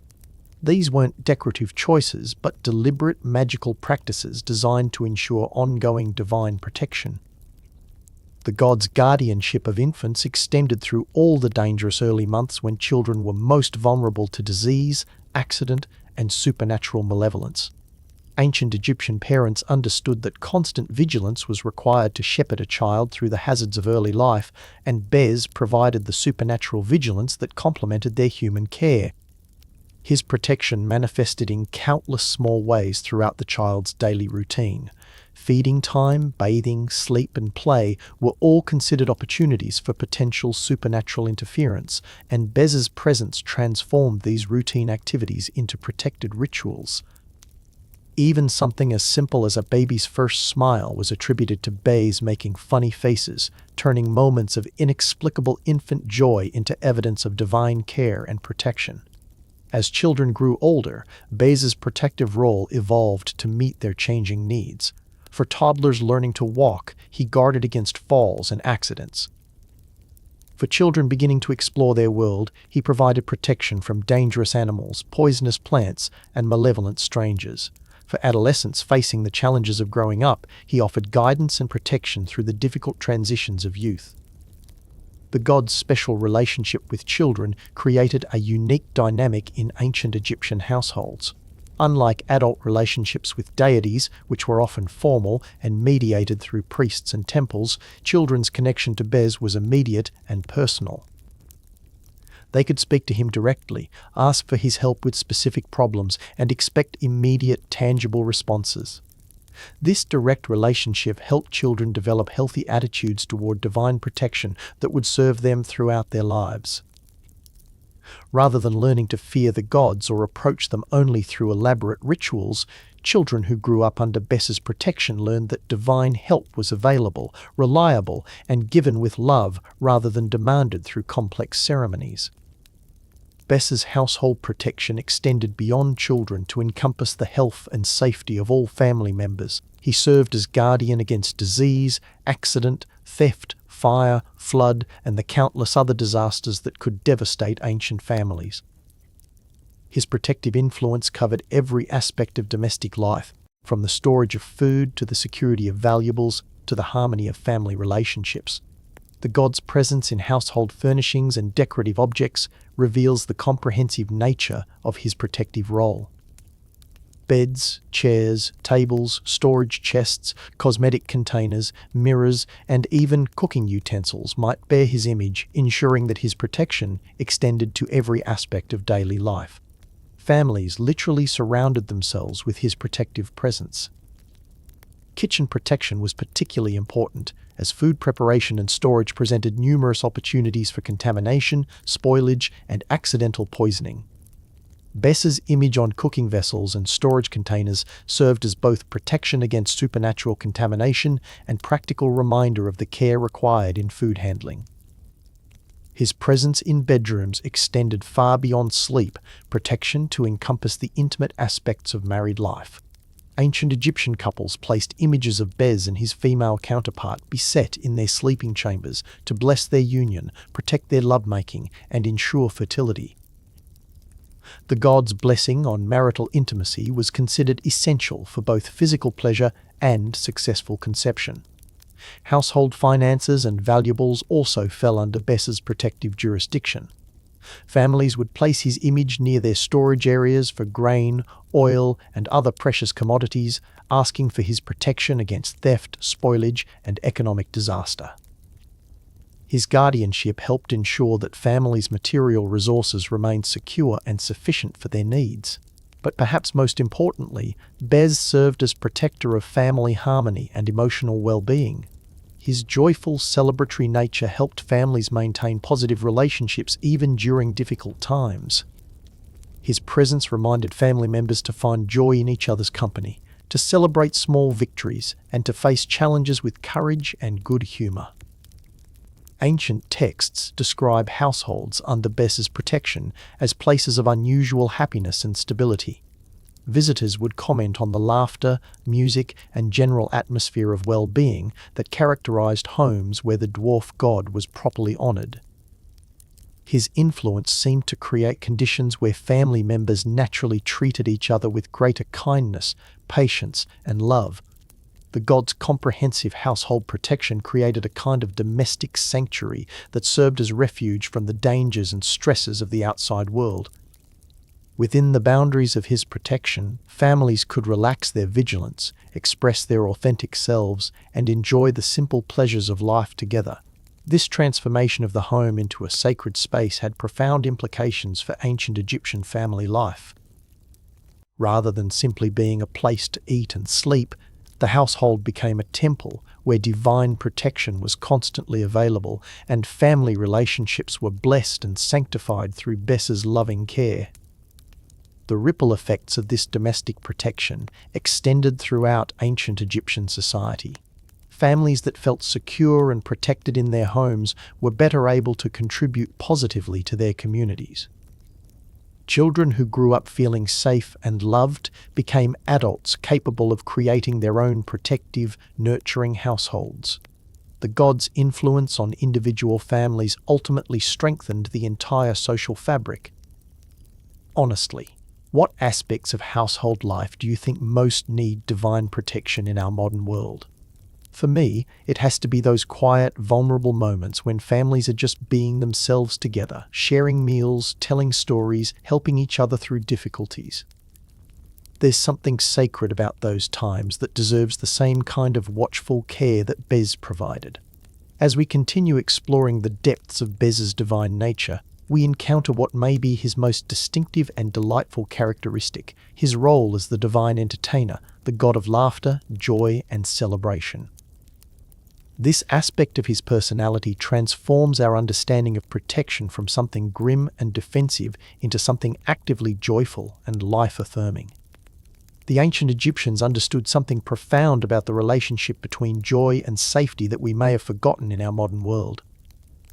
They recognized that true protection wasn't just about warding off threats, but about creating conditions where life could flourish, where happiness could take root, and where the human spirit could express itself freely and authentically. Bes embodied this understanding perfectly, serving as both guardian and celebration director for the families under his care. His musical abilities were legendary throughout the ancient world. Archaeological discoveries have revealed countless depictions of Bes playing tambourines, drums, harps, lyres, and various percussion instruments with obvious joy and skill. These weren't mere artistic choices, but represented a sophisticated understanding of music's power to transform environments, heal emotional wounds, and create communal bonds. The god's musical performances served multiple protective functions simultaneously. On the most obvious level, his loud, joyful music drove away malevolent spirits and demons who were believed to be particularly vulnerable to sounds of celebration and happiness. Evil entities, being fundamentally opposed to joy and life, would flee rather than endure the kind of raucous, celebratory music that Bes specialized in creating. But his music worked on deeper levels as well. Ancient Egyptian medical and magical texts recognized that sound could heal both physical and emotional ailments. Bess's musical performances were understood as therapeutic interventions that could restore harmony to households, heal family conflicts, and lift the spirits of those suffering from sadness or despair. The god's dancing was equally important to his protective and celebratory role. Ancient depictions show him performing elaborate acrobatic dances that seemed to defy gravity and conventional movement patterns. These weren't merely entertaining performances, but sacred rituals that created powerful protective energy through physical expression. His dancing style combined elements of martial arts, celebratory expression, and spiritual practice. The movements were simultaneously graceful and fierce, joyful and protective, entertaining and deeply serious. Watching Bess dance was understood to be a transformative experience that could shift the spiritual atmosphere of any space, from fear to joy, from vulnerability to strength. The god's performances often involved other protective deities, creating elaborate celestial entertainment that ancient Egyptians believed could be witnessed by those with spiritual sensitivity. Bess might perform duets with his female counterpart Beset, ensemble pieces with other dwarf deities, or serve as accompanist to major goddesses like Hathor during their own divine celebrations. These divine performances were understood to be constantly ongoing in the spiritual realm, creating a continuous soundtrack of joy and protection that blessed all who were sensitive enough to perceive it. Ancient Egyptian homes often maintained small shrines where families could tune into this celestial entertainment, experiencing Bess's ongoing performances as a source of daily blessing and protection. The god's role as divine comedian deserves particular attention. Ancient texts describe him as possessing an inexhaustible repertoire of jokes, funny faces, ridiculous dances, and silly songs that could make anyone laugh, no matter how sad or frightened they might be. This wasn't mere frivolity, but represented a sophisticated understanding of laughter's healing power. Egyptian medical wisdom recognized that laughter could cure illness, resolve emotional trauma, and strengthen family bonds. Bess's comedy served as divine medicine, available whenever households needed healing from the various wounds that life inevitably inflicted. His jokes weren't just funny, they were therapeutic interventions designed to restore well-being and harmony. The god's humor was particularly effective with children, who responded to his silly antics with the kind of wholehearted laughter that ancient Egyptians believed could drive away any form of darkness or negativity. Parents would invoke Bess's comedic presence whenever children were sad, frightened, or ill, trusting in his ability to restore their natural joy and vitality. But Bess's entertainment value wasn't limited to children. Adults also benefited from his ability to lighten serious situations, diffuse tensions, and remind families not to take themselves too seriously. His presence helped households maintain perspective during difficult times, finding humor and joy even in circumstances that might otherwise overwhelm them. The god's association with mirrors and cosmetic containers reveals another dimension of his role as divine entertainer. Ancient Egyptian women would see his image while applying makeup or arranging their hair, receiving his blessing on their efforts to look beautiful and feel confident. His presence transformed these daily beauty rituals into celebrations of self-care and personal joy. His appearance on cosmetic containers wasn't accidental, but reflected deep understanding of the relationship between inner joy and outer beauty. Ancient Egyptian wisdom recognized that true attractiveness came not from perfect features, but from the inner radiance that joy and confidence created. Bess's blessing helped women access this inner radiance, making them beautiful from the inside out. The god's musical instruments themselves became powerful protective objects that households treasured and maintained with special care. Tambourines, rattles, and small drums associated with Bess worship weren't just ceremonial objects, but functional instruments that family members could use to invoke his protective presence during times of need. Ancient Egyptian families would gather around these instruments during moments of celebration, crisis, or transition, creating their own versions of Bess's divine entertainment. Children would learn to play his rhythms, parents would sing his songs, and entire households would join in the kind of joyful noise-making that the god had perfected.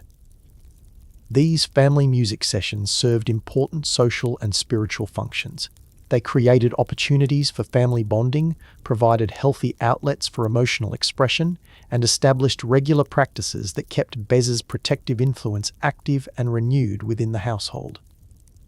The gods' festival celebrations were particularly spectacular events that entire communities would anticipate throughout the year. During these festivals, people would don elaborate Bez costumes and masks, performing his distinctive dances in public squares while crowds cheered and joined in the celebration. These weren't solemn religious observances, but joyous community parties that transformed entire cities into spaces of protected celebration. The festivals served as community-wide renewal ceremonies that strengthened social bonds, released accumulated tensions, and reminded everyone of the joy that was possible when people came together under divine protection. The shared experience of celebrating Bez created connections between community members that lasted throughout the year. Ancient accounts describe these festivals as involving elaborate costume competitions, dance contests, musical performances, and comedy shows that could last for days. The entire community would participate in creating entertainment that honored Bez while providing everyone with the kind of therapeutic joy that his presence represented. Honestly, when you think about the role of entertainment and celebration in your own life, what do you find most healing or protective about joyful experiences? For me, it has to be the way laughter and music can instantly shift my entire perspective on whatever challenges I'm facing. There's something magical about joy that makes problems seem smaller and solutions seem more possible. The gods' entertainment philosophy seemed to recognize that protection and joy were not separate concerns but aspects of the same divine care. True safety, according to Bez's example, wasn't just about being defended from threats, but about having access to the kind of joy and celebration that made life worth protecting in the first place. This integration of entertainment and protection created a unique approach to family welfare that prioritized emotional and spiritual well-being alongside physical safety. Households under Bez's care weren't just secure, they were actively happy, regularly engaged in the kind of celebratory activities that created lasting memories and strong family bonds. The gods' legacy in this area can be seen throughout human culture in our continuing understanding of entertainment's therapeutic value. From medieval court jesters who used humor to provide psychological relief during difficult times to modern therapeutic uses of music, dance, and laughter, Bez pioneered the recognition that joy itself could be a form of protection. As our exploration of Bez's multifaceted nature continues, we encounter perhaps the most fascinating and intimate evidence of his worship, the remarkable archaeological discoveries of ancient Egyptian women who literally wore his image on their skin.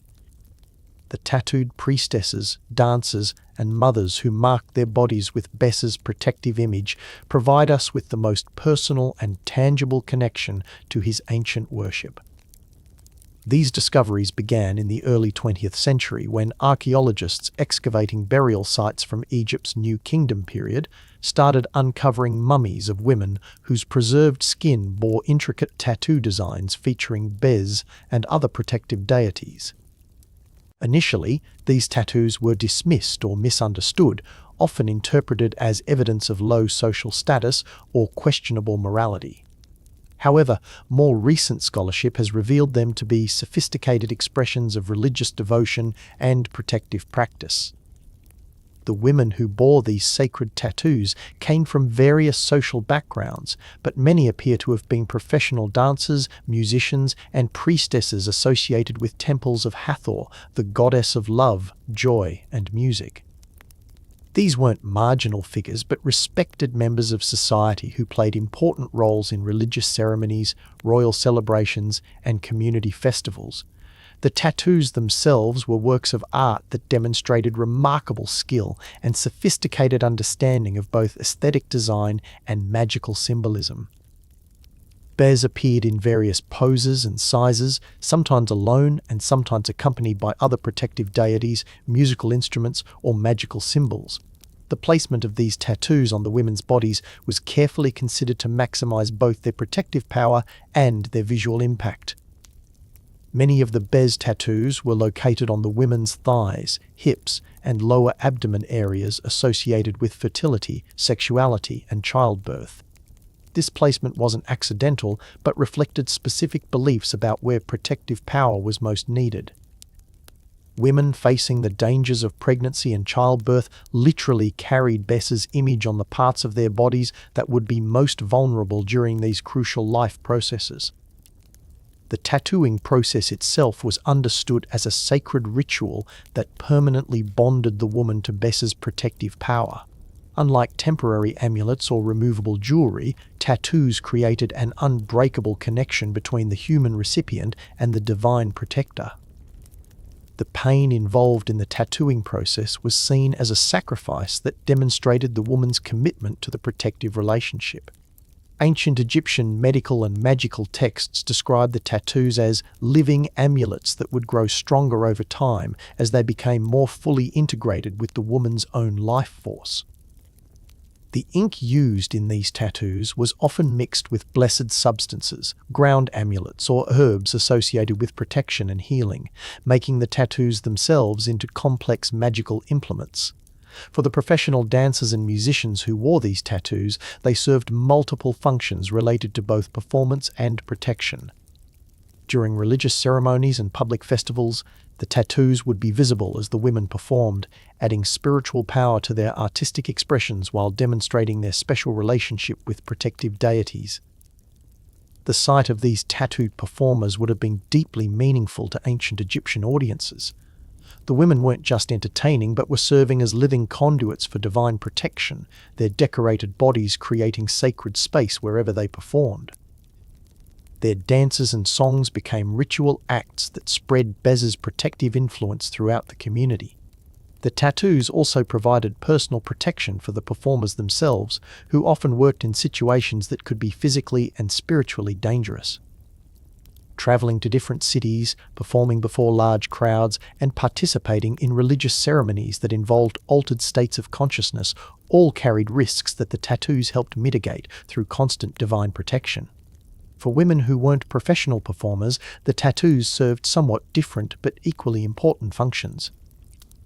Mothers and wives who chose to wear Bez's image permanently on their bodies were making profound statements about their commitment to protecting their families and themselves.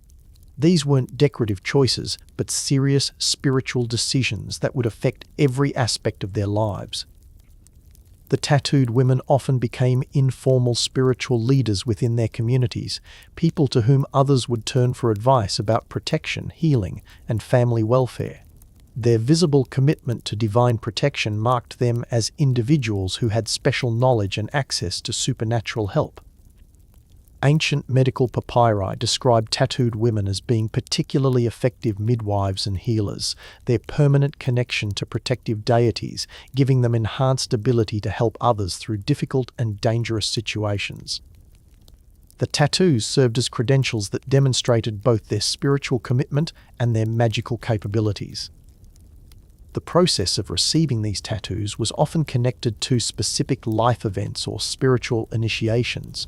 Young women might choose to be tattooed before marriage as a way of ensuring divine protection for their future families. Mothers might add tattoos after successfully surviving childbirth, marking their gratitude for divine assistance and their commitment to continued protection. Some women received their tattoos as part of formal religious initiations that marked their entry into specialized roles as priestesses or temple servants. These tattoos served as permanent markers of their sacred status and their special relationship with the deities they served. The designs themselves evolved over time, with different periods favoring different artistic styles and symbolic combinations. Early tattoos tended to be simple, bold images of Bez in his classic frontal pose. Later examples became more elaborate, incorporating complex scenes showing the god in action, surrounded by other protective symbols, or engaged in specific protective activities. The quality of the tattoos varied considerably, suggesting that some were created by highly skilled specialists while others were done by less experienced practitioners.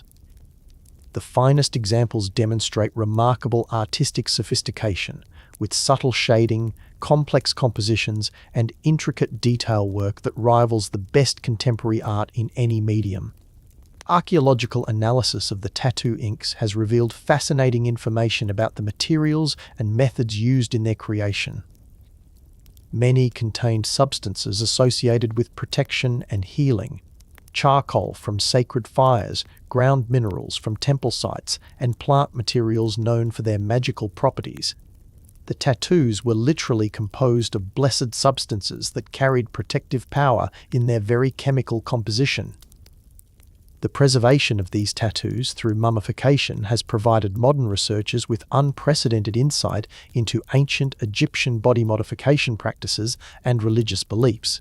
Each tattooed mummy represents an individual who made a profound personal commitment to divine protection, choosing to carry that protection literally under their skin throughout their life and into eternity.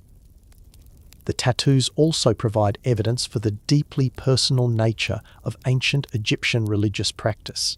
While we often think of ancient religion in terms of grand temples and elaborate ceremonies, these intimate body modifications reveal that faith was also expressed through personal, private decisions that affected individuals' daily lives in profound ways.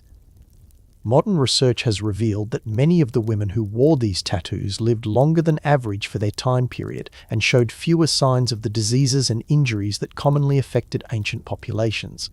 While we cannot prove direct causation, the correlation suggests that the psychological and spiritual benefits of feeling protected may have had real health impacts.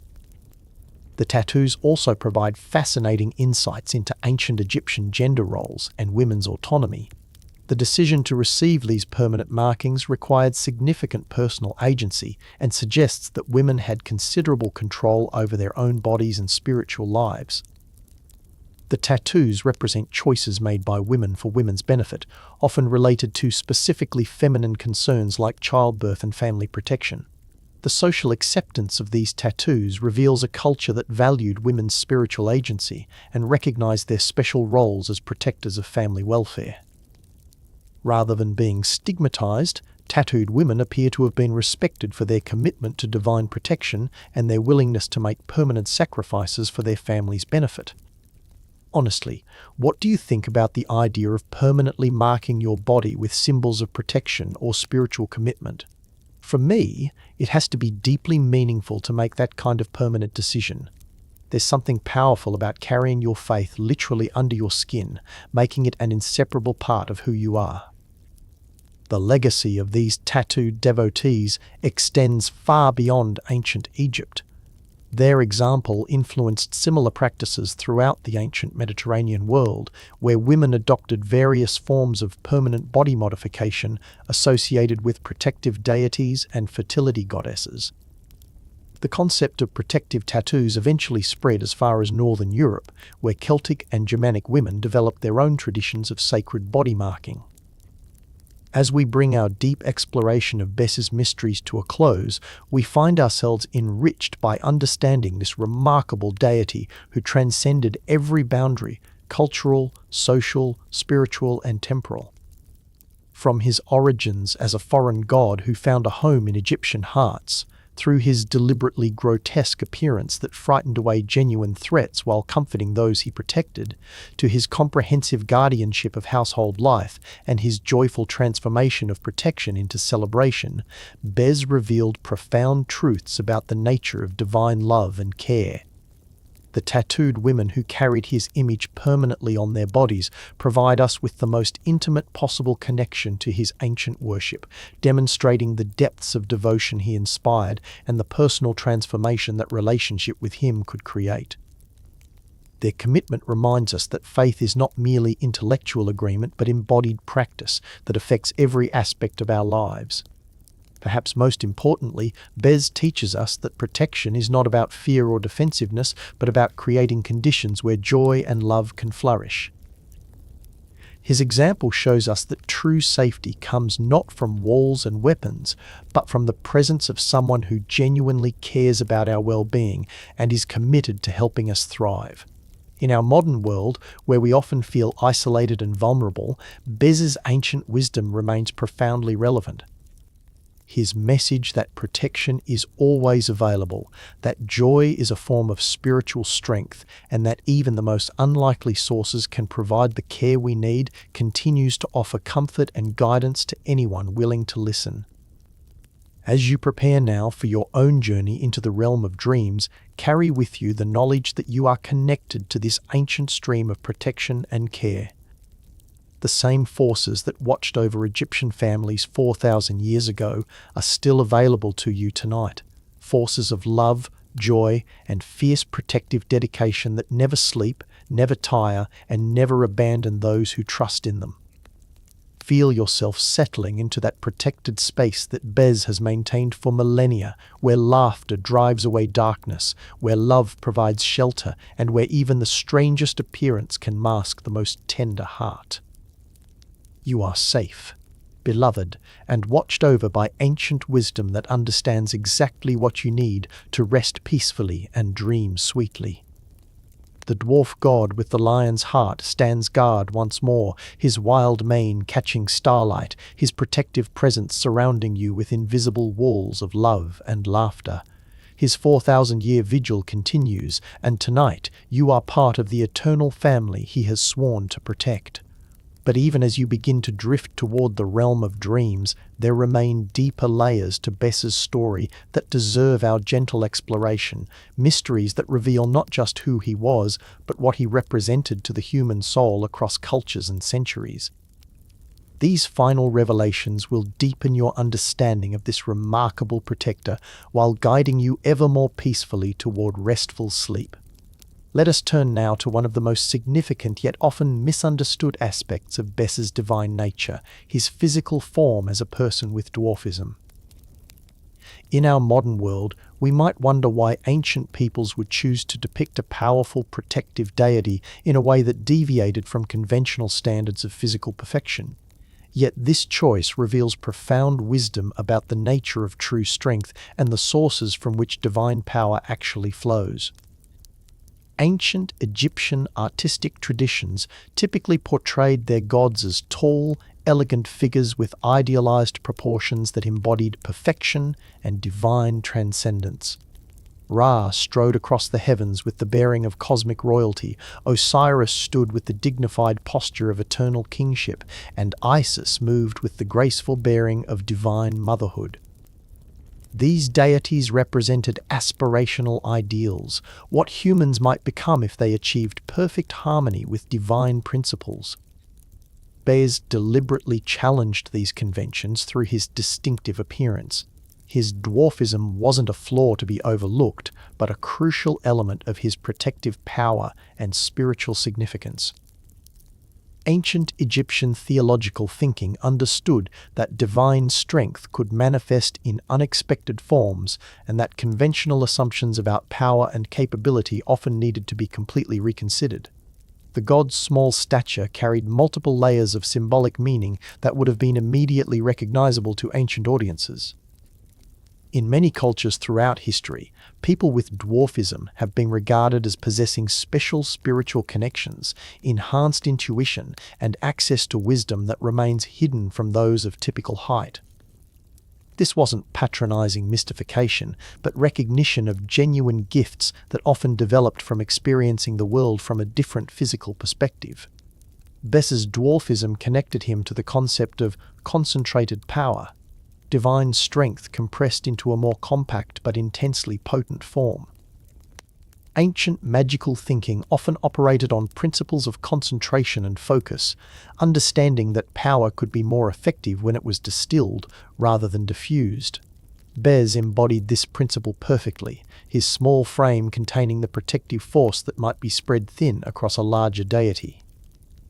His physical difference also served important social and spiritual functions that made him uniquely accessible to ancient Egyptian society. While other gods remained remote and transcendent, existing on cosmic scales that could feel intimidatingly vast, Bes operated on a thoroughly human scale.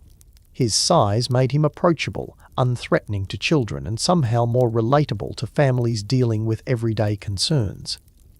The god's dwarfism created a powerful visual metaphor for hidden strength. the concept that true power often comes disguised in humble forms that the world might easily overlook or underestimate. This message would have been particularly meaningful to ancient Egyptian society, where people from various backgrounds faced different forms of social prejudice and where physical differences could determine social standing. By choosing a deity with dwarfism as their household protector, ancient Egyptian families were making a profound statement about their values and understanding of divine truth. They were declaring that they preferred substance over appearance, genuine care over impressive displays, and authentic protection over cosmic grandeur. Bes represented divine power that chose effectiveness over aesthetics. The god's physical form also connected him to the underworld and the hidden realms that existed beneath ordinary consciousness. Ancient Egyptian cosmology included extensive underground territories populated by protective spirits, ancestral souls, and divine beings who worked largely invisible to surface awareness. Bes's smaller stature suggested someone who could navigate these hidden realms more easily than towering deities. His connection to underground spaces had practical implications for his protective work. Ancient Egyptian homes often included underground storage areas, basements, and hidden chambers where families kept their most precious possessions. Bes's ability to guard these secret spaces made him invaluable for comprehensive household protection that extended beyond visible areas to encompass every hidden corner of domestic life. The god's dwarfism also carried associations with earth magic and the protective powers that emerged from close connection to the ground itself. While sky gods operated from celestial distances, earth deities worked through intimate contact with terrestrial energies. Bes's lower center of gravity literally and symbolically connected him to these earth-based sources of power. Ancient magical practices often required practitioners to work close to the ground, drawing protective circles in dirt, burying amulets for long-term enchantments, and performing rituals that channeled power from underground sources. Bes's physical form made him the natural master of these earth-based magical techniques that formed the foundation of household protection. His appearance also served as social commentary that challenged conventional hierarchies and assumptions about worth and capability.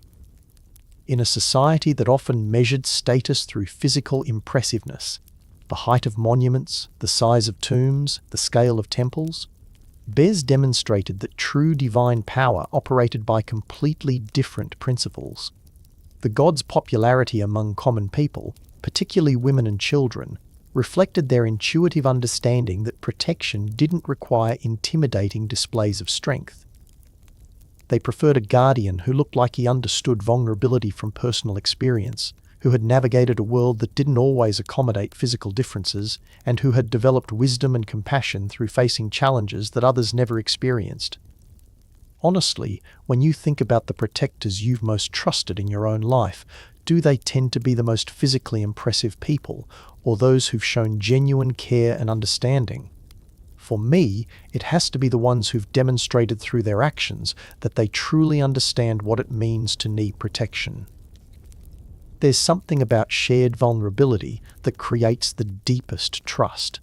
Bes's dwarfism made him a deity of the overlooked and underestimated, those members of society who often possessed greater wisdom, resilience, and protective instincts precisely because they had learned to navigate a world that didn't always recognize their worth.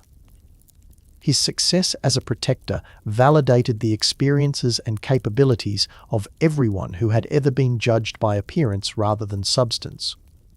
The god's physical form also connected to ancient Egyptian medical understanding, which recognized that people with dwarfism often developed enhanced upper body strength, greater agility, and improved balance as adaptations to their unique physical requirements.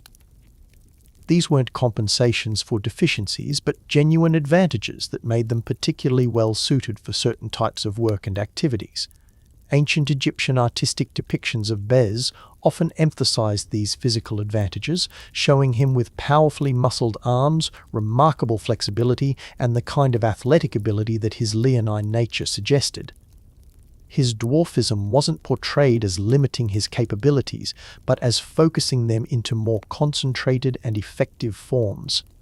The god's success in combat against supernatural enemies demonstrated that battlefield effectiveness had nothing to do with conforming to conventional physical standards. Ancient texts describe him overpowering demons and monsters many times his size through superior strategy, concentrated strength, and the kind of fierce determination that often developed in those who had learned to succeed despite facing prejudice or underestimation. His protective techniques often relied on advantages that his unique physical form provided: the ability to move quickly through spaces that might confine larger deities, the capacity to deliver unexpected attacks from angles that enemies couldn't anticipate, and the psychological element of surprise that came from being consistently underestimated by hostile forces. The god's relationship with children was particularly enhanced by his dwarfism, which made him less intimidating and more approachable to young minds. Children who might feel overwhelmed by adult-sized protectors found in Bez a guardian who existed closer to their own scale, making divine protection feel more accessible and personally relevant. His success with children also reflected the fact that young minds were often less influenced by conventional prejudices about physical appearance. Children typically judged Bez by his actions and attitudes rather than his size, recognizing in him the genuine care and protection that mattered far more than meeting arbitrary standards of physical impressiveness. As we delve deeper into understanding Bez's divine nature, we encounter the powerful animal imagery that infused every aspect of his being. His leonine characteristics weren't mere decorative elements, but represented sophisticated theological understanding of the animal powers that humans could invoke for protection, strength, and spiritual enhancement. The lion association formed the core of Bez's animal symbolism, connecting him to the king of beasts and all the protective qualities that royal predators represented. Ancient Egyptian culture held lions in enormous reverence, seeing in them the perfect combination of strength, courage, protective instinct, and family devotion that made them ideal models for divine guardianship. Lions were particularly admired for their social structure, which prioritized the protection of cubs and family units above individual interests. Male lions would face any threat to defend their pride, while female lions worked cooperatively to ensure the safety and well-being of their young. This family-centered protectiveness perfectly matched Bez's role as guardian of households and children. The god's mane wasn't merely leonine decoration, but carried specific magical properties that ancient Egyptians understood and valued. Lion manes served as both intimidation displays and physical protection, creating visual impressiveness that warned potential enemies while providing actual defensive benefits during combat. Bez's wild mane functioned identically, frightening supernatural threats while offering spiritual protection to those under his care. Ancient Egyptian magical texts describe the power contained within lion manes as particularly effective against evil eye attacks and curses that targeted the head and mind. By incorporating leonine hair into his appearance, Bez provided specific protection against mental and spiritual attacks that could disrupt sleep, cause nightmares, or interfere with peaceful household activities. The god's connection to lions also linked him to solar symbolism, as these great cats were associated with the sun's power and the protective strength of daylight extending into night hours. While Ra ruled the daytime through his solar journey across the sky, Bez provided the leonine protection that maintained solar strength during the vulnerable hours of darkness. His leonine tail served both practical and symbolic functions in his protective work. Lions use their tails for balance during quick movements and combat, and Bez's tail provided him with similar advantages when battling supernatural enemies. The tail also served as an additional weapon, capable of tripping enemies or delivering stunning blows during close combat. The symbolic meaning of his tail connected to concepts of completeness and perfect protection. While human figures might seem incomplete or vulnerable from behind, Bez's leonine tail ensured that his protective coverage extended in all directions. Families under his care could rest assured that threats approaching from any angle would encounter his vigilant defense. But Bess's animal associations extended beyond lions to encompass leopards and other spotted cats that brought additional layers of protective symbolism. Leopards represented stealth, cunning, and the ability to strike from concealment, qualities that made them perfect models for a protector who needed to defend against enemies that might approach invisibly or through supernatural means. The spotted patterns associated with leopards carried special magical significance in ancient Egyptian protective practices. These irregular, seemingly random markings were understood to confuse evil eye attacks and magical curses that relied on focusing malevolent energy on specific targets. Enemies attempting to curse someone under Bess's protection would find their negative intentions scattered and diffused by the leopard spot patterns that surrounded his image. Ancient magical theory understood that evil spirits and demons often had difficulty processing complex visual patterns, becoming confused and disoriented when confronted with irregular designs that defied simple categorization. Bess's association with spotted cats provided him with natural camouflage against supernatural threats that relied on visual targeting for their attacks. The god's serpent associations added yet another dimension to his animal-based protective powers. Snakes represented both danger and protection in ancient Egyptian symbolism, creatures capable of delivering death through venom, but also serving as powerful guardians against even greater threats. Bess's mastery over serpents demonstrated his ability to control and redirect dangerous forces for protective purposes. Ancient depictions often show Bess grasping snakes in his hands, not to destroy them but to command their power for defensive purposes. This imagery suggested that he could take the most dangerous natural forces and transform them into protective tools, turning potential threats into allies in his ongoing battle against malevolent influences. The serpent symbolism also connected Bess to healing and transformation, as snake venom was often used in ancient medicine as both poison and cure, depending on dosage and application. His relationship with snakes suggested that he possessed the wisdom to know when gentle healing was appropriate and when more aggressive defensive measures were required. His control over serpents also linked him to underworld powers, as snakes were associated with the hidden realms beneath the earth, where ancestral spirits and protective deities maintained their eternal vigilance. Bess's serpent mastery allowed him to call upon these underground allies when household protection required reinforcement from supernatural sources. The god's animal associations worked synergistically to create a comprehensive protective profile that addressed threats from every possible angle.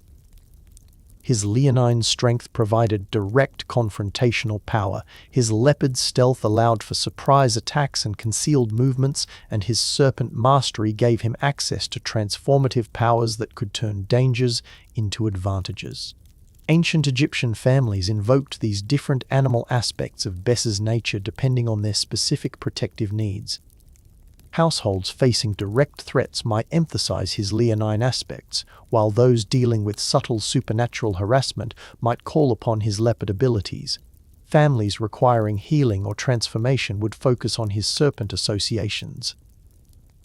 The combination of these animal powers made Bess uniquely versatile among protective deities. Where other guardians might specialize in specific types of defense, he offered comprehensive protection that could adapt to meet any challenge through appropriate application of his various animal-derived abilities. Honestly, when you think about the qualities you'd want in an ideal protector, don't you want someone who combines strength, intelligence, and adaptability? For me, it has to be that versatility that makes the difference between adequate protection and truly comprehensive care. You want someone who can meet whatever comes with exactly the right response. The god's animal imagery also provided ancient families with specific guidance about developing their own protective instincts. By studying how lions protected their prides, how leopards used stealth and cunning, and how snakes transformed danger into defense, households could learn practical strategies for safeguarding themselves and their loved ones. The educational aspect of Bess's animal associations extended to children's development, teaching them to recognize different types of threats and respond appropriately.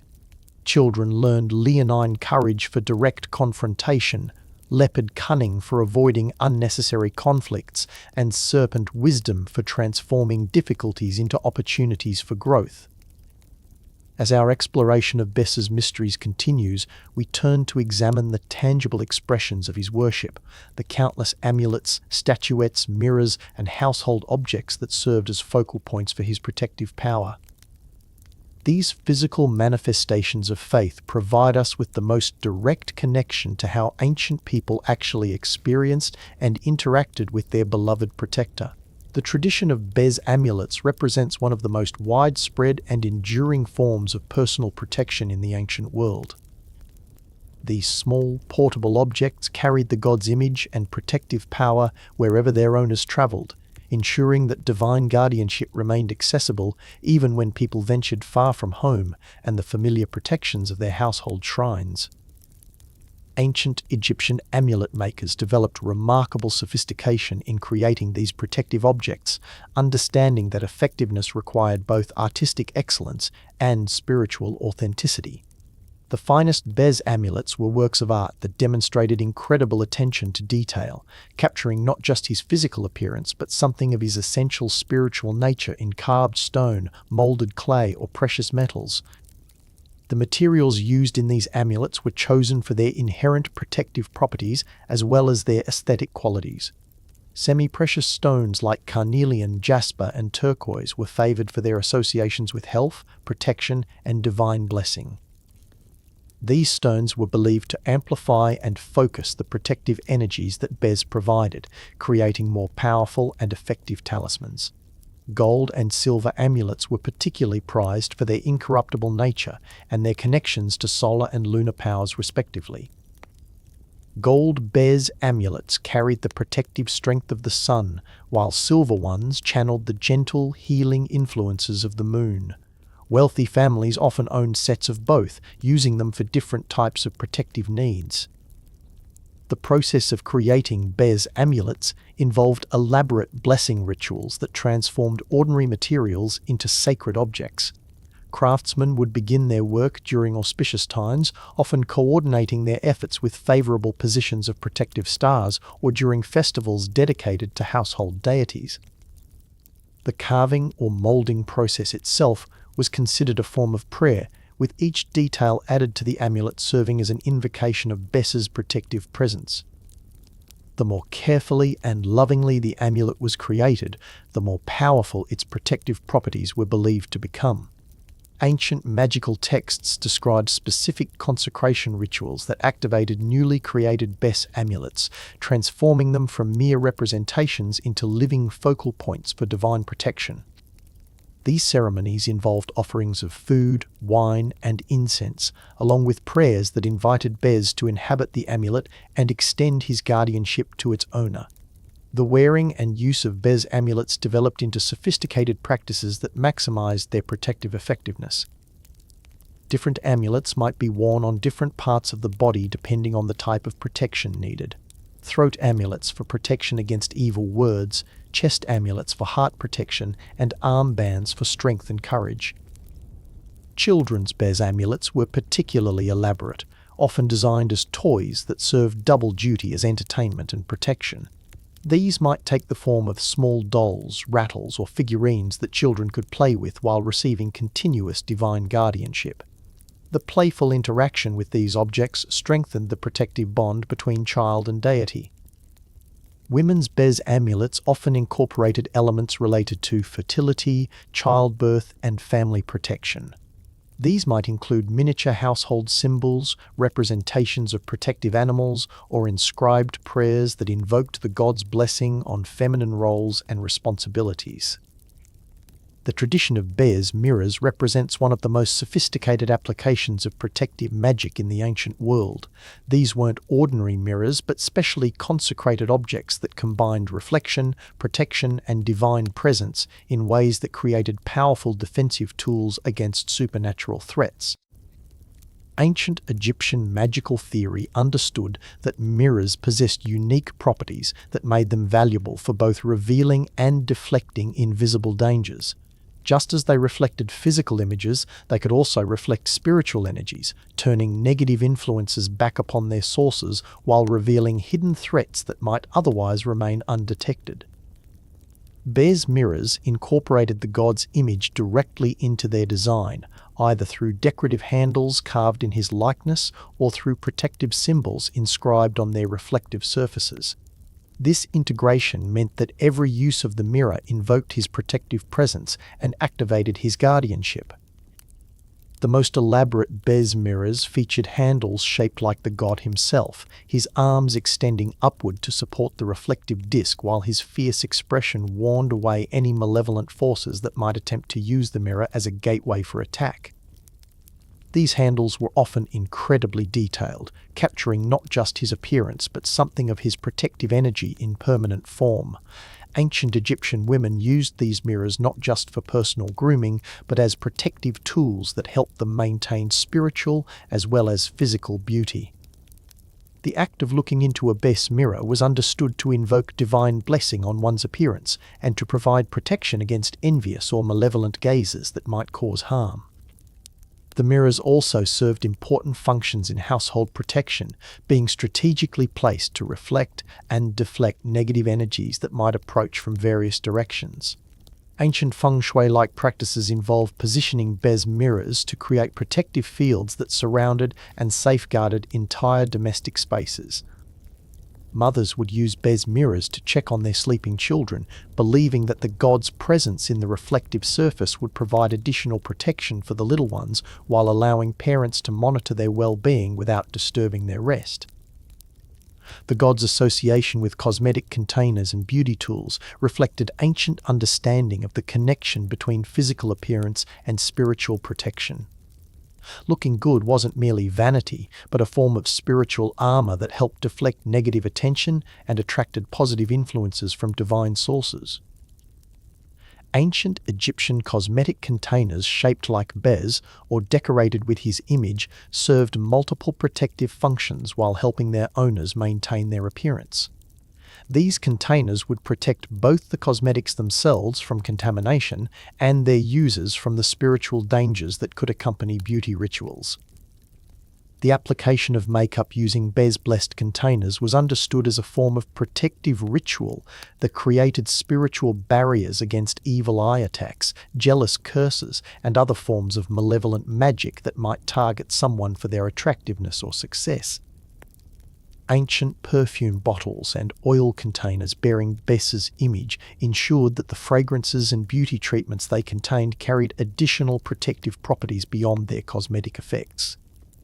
The pleasant scents were believed to attract divine blessing while repelling malevolent spiritual influences. The god's protective influence extended to clothing and textile storage, with ancient Egyptian wardrobes and clothing chests often featuring his image as guardian of personal belongings. This protection ensured that garments remained free from both physical contamination and spiritual pollution that might be transmitted through clothing. Jewelry boxes and treasure containers protected by Bes's image safeguarded not just valuable objects, but the positive energies and memories associated with precious possessions. Ancient Egyptian families understood that their most cherished belongings carried emotional and spiritual significance that deserved divine protection. The tradition of Bez household furnishings created living spaces that were comprehensively protected through the integration of his image into everyday objects. Chairs, tables, beds, and storage containers bearing his likeness ensured that divine protection was present during every activity of daily life. Ancient Egyptian beds featuring Bez imagery on their frames, legs, or headboards transformed sleep into a protected activity that took place within sacred space. The god's presence in the bed itself meant that his guardianship was built into the very structure of rest and dreams. Kitchen implements and serving vessels decorated with Bes's image protected both food preparation and consumption, ensuring that meals were blessed and free from contamination. Ancient Egyptian families understood that nutrition involved spiritual as well as physical nourishment, and they wanted their protective deity present during both cooking and eating. The effectiveness of these protective objects relied not just on their blessed nature, but on the faith and devotion of those who used them. Ancient Egyptian magical theory understood that divine protection required human cooperation. The objects served as focal points for divine power, but their effectiveness depended on the genuine trust and love of those who relied upon them. Honestly, do you have objects in your own life that make you feel safer or more protected? For me, it has to be those items that carry memories of love and care from people who matter to me. There's something powerful about being surrounded by reminders of protection and blessing, whether they're religious symbols, family heirlooms, or just things that make us feel connected to forces larger than ourselves. As Bess's influence spread throughout the Mediterranean world, we witness one of history's most fascinating examples of religious globalization, the transformation of a regional African deity into an internationally beloved protector whose worship transcended cultural, ethnic, and linguistic boundaries. The god's expansion beyond Egypt's borders began during the New Kingdom period, when Egypt's military conquests and extensive trade networks brought Egyptian religious concepts into contact with diverse foreign populations. However, Bess's international success differed markedly from the spread of other Egyptian deities, reflecting his unique appeal and the universal human needs he addressed. Unlike the complex theological systems surrounding gods like Isis or Osiris, which required extensive cultural knowledge to understand and practice properly, Bess worship was immediately accessible to anyone who needed household protection. His straightforward message, divine guardianship for families and children, required no sophisticated theology or elaborate initiation ceremonies. Greek merchants and soldiers encountered Bess worship in Egyptian ports and cities, initially viewing him as an exotic curiosity from foreign religious traditions. However, as they observed the peace and prosperity of Egyptian households under his protection, many began adopting his worship for their own families. The god's transformation in Greek contexts reveals fascinating processes of religious adaptation and cultural translation. Greek artistic traditions modified his appearance to conform more closely to Hellenistic aesthetic preferences, while maintaining his essential protective functions and fierce, loving nature. Greek Bess retained his dwarfism and leonine characteristics, but acquired more refined artistic treatment that appealed to Mediterranean sensibilities. The wild, primal energy of his original African manifestation was tempered with Greek appreciation for harmonious proportions and skillful craftsmanship. Greek magical papyri describe elaborate rituals incorporating Bess into established Hellenistic protective practices, creating syncretic ceremonies that combined Egyptian wisdom with Greek magical techniques. These hybrid rituals proved remarkably effective, leading to rapid adoption throughout the Greek-speaking world. The god's success in Greek contexts led to his incorporation into mystery religions and esoteric schools that valued his combination of protective power and accessible, human-scaled divinity. Greek philosophers found in his example profound teachings about the nature of divine love and the sources from which true protection emerged. Roman adoption of Bess worship followed similar patterns but reflected distinctively Roman concerns about household management, family security, and domestic order. Roman families, with their emphasis on ancestral protection and household gods, found in Bess a deity who perfectly complemented their existing religious practices. Roman artistic interpretations of Bess often emphasized his military aspects, portraying him as a divine soldier whose protective duties resembled those of human guards and household defenders. This militaristic imagery appealed to Roman sensibilities while maintaining his essential character as loving guardian. The god's integration into Roman household religion created new forms of domestic worship that combined Egyptian protective techniques with Roman organizational efficiency. Roman Bess worship developed standardized rituals, regular observance schedules, and systematic approaches to invoking divine protection. Roman legal texts mention Bess amulets and protective objects in discussions of household property, indicating that his worship had become so commonplace that it required legal recognition and protection. This official acknowledgement represented remarkable acceptance for what had begun as foreign religious practice. The god's popularity among Roman women paralleled his Egyptian success, reflecting universal feminine concerns about family safety, childbirth protection, and domestic harmony. Roman matrons adopted Egyptian protective techniques while adapting them to distinctively Roman social contexts. Roman military units stationed in Egypt often adopted Bes worship, carrying his protective influence throughout the empire as they served in different provinces. Military Bes worship emphasized his courage and battle prowess while maintaining his caring attention to individual soldiers' welfare.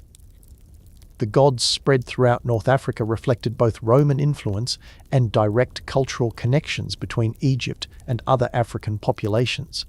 Berber, Punic, and other North African cultures found in Bes elements that resonated with their own protective traditions. North African Bes worship often incorporated local protective spirits and ancestral guardians, creating syncretic practices that honored both Egyptian divine wisdom and indigenous spiritual traditions. These hybrid forms proved remarkably durable, surviving long after the fall of ancient civilizations. The gods' influence on early Christian communities reveals fascinating processes of religious transformation and adaptation. Many early Christians, particularly those from Egyptian and North African backgrounds, found ways to incorporate bees-like protective concepts into their new faith. Early Christian art sometimes included imagery reminiscent of bees, particularly in contexts related to protecting children and families from demonic influences. While officially discouraged by church authorities, these visual elements reflected persistent popular need for intimate, household-level protection. The concept of guardian angels in Christian theology shows unmistakable influence from protective deities like Bes, adapting the idea of personal divine guardians to monotheistic contexts while maintaining many functional similarities to ancient polytheistic practices. Medieval European artistic traditions occasionally incorporated Bes-like figures, particularly in contexts related to protecting homes and families from evil influences. These figures often appeared as gargoyles, architectural protectors, or decorative elements that warded off malevolent forces. The gods' influence extended into Islamic contexts as well, particularly in Egypt and North Africa, where Islamic civilization encountered established traditions of household protection and family-centered religious practices. Islamic art and architecture sometimes incorporated protective motifs that showed clear influence from Bes traditions, adapting his protective symbolism to monotheistic contexts while maintaining emphasis on divine guardianship of domestic spaces. Medieval Islamic magical texts occasionally reference protective techniques that showed clear descent from ancient Bes worship, demonstrating the persistence of his influence even within dramatically different religious contexts. The Renaissance revival of interest in ancient Egyptian culture brought renewed attention to Bes and other Egyptian deities, leading to artistic and scholarly works that helped preserve knowledge of his worship for modern audiences. Early modern European collections of Egyptian antiquities often featured Bes amulets, mirrors, and household objects, making his image familiar to educated Europeans centuries before systematic Egyptology began. Enlightenment scholars studying comparative religion recognized in Bes evidence for universal human religious impulses, seeing his worship as demonstration of humanity's persistent need for divine protection and household blessing. Honestly, what do you think makes certain religious ideas or practices spread so successfully across different cultures? For me, it has to be those concepts that address fundamental human needs that transcend cultural boundaries. Love, protection, family safety, these concerns are universal, which explains why a deity like Bes could find welcome in so many different contexts. The god's modern legacy continues to evolve as contemporary culture rediscovers and reinterprets ancient wisdom for modern needs. Archaeological discoveries, scholarly research, and popular fascination with ancient Egypt have brought Bes back into public consciousness after centuries of relative obscurity. Modern Egyptian revival movements in art, architecture, and design have incorporated Bes imagery as symbol of both historical pride and continued connection to ancient protective wisdom. These contemporary uses demonstrate the enduring relevance of his symbolic meaning. Contemporary spiritual movements, particularly those focused on goddess spirituality, earth-based religions, and eclectic paganism, have rediscovered Bez as source of protective blessing and household harmony. Modern practitioners adapt ancient techniques to contemporary contexts while maintaining respect for original traditions. The god's influence on modern popular culture appears in fantasy literature, gaming, and entertainment media that draw inspiration from ancient mythology. These contemporary interpretations introduce Bez to new audiences while maintaining essential elements of his protective nature. Modern psychological interpretation of Bez worship recognizes its sophisticated understanding of family dynamics, childhood development, and household emotional health. Contemporary family therapists and child psychologists find valuable insights in ancient approaches to creating safe, nurturing domestic environments. Archaeological museums throughout the world display Bez artifacts as testimony to the enduring human need for protection and the universal appeal of deities who focus on intimate, personal care rather than cosmic grandeur. Modern jewelry designers and craftspeople create contemporary Bez amulets and protective objects, adapting ancient designs to modern aesthetics while maintaining traditional protective purposes. Modern parents studying ancient child-rearing practices find in Bez worship valuable approaches to helping children feel safe and protected while developing confidence and emotional resilience. The god's emphasis on joy, laughter, and celebration as protective forces resonates strongly with contemporary understanding of positive psychology and the health benefits of humor and happiness.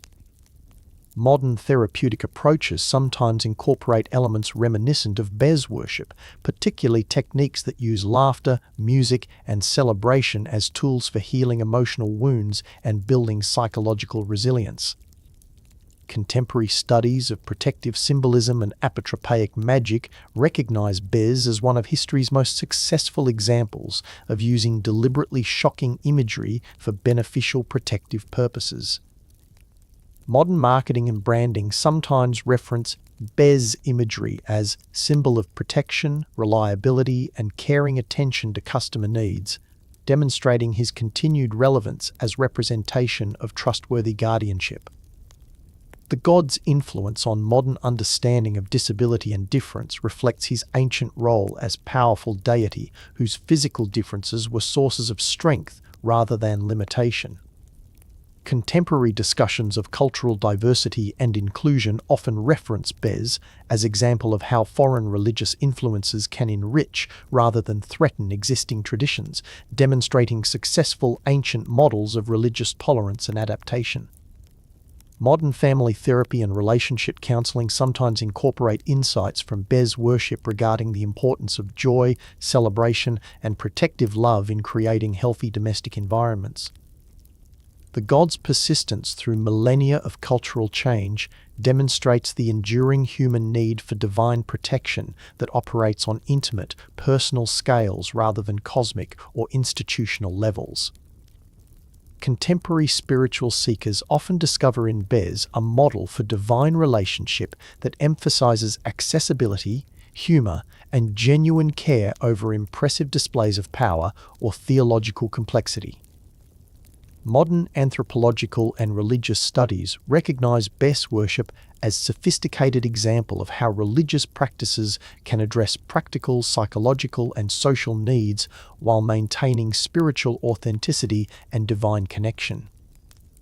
As we bring our comprehensive exploration of this remarkable deity to its gentle conclusion, we find ourselves deeply enriched by understanding the many layers of wisdom, protection, and love that Bez has offered to humanity across 4 millennia of human history.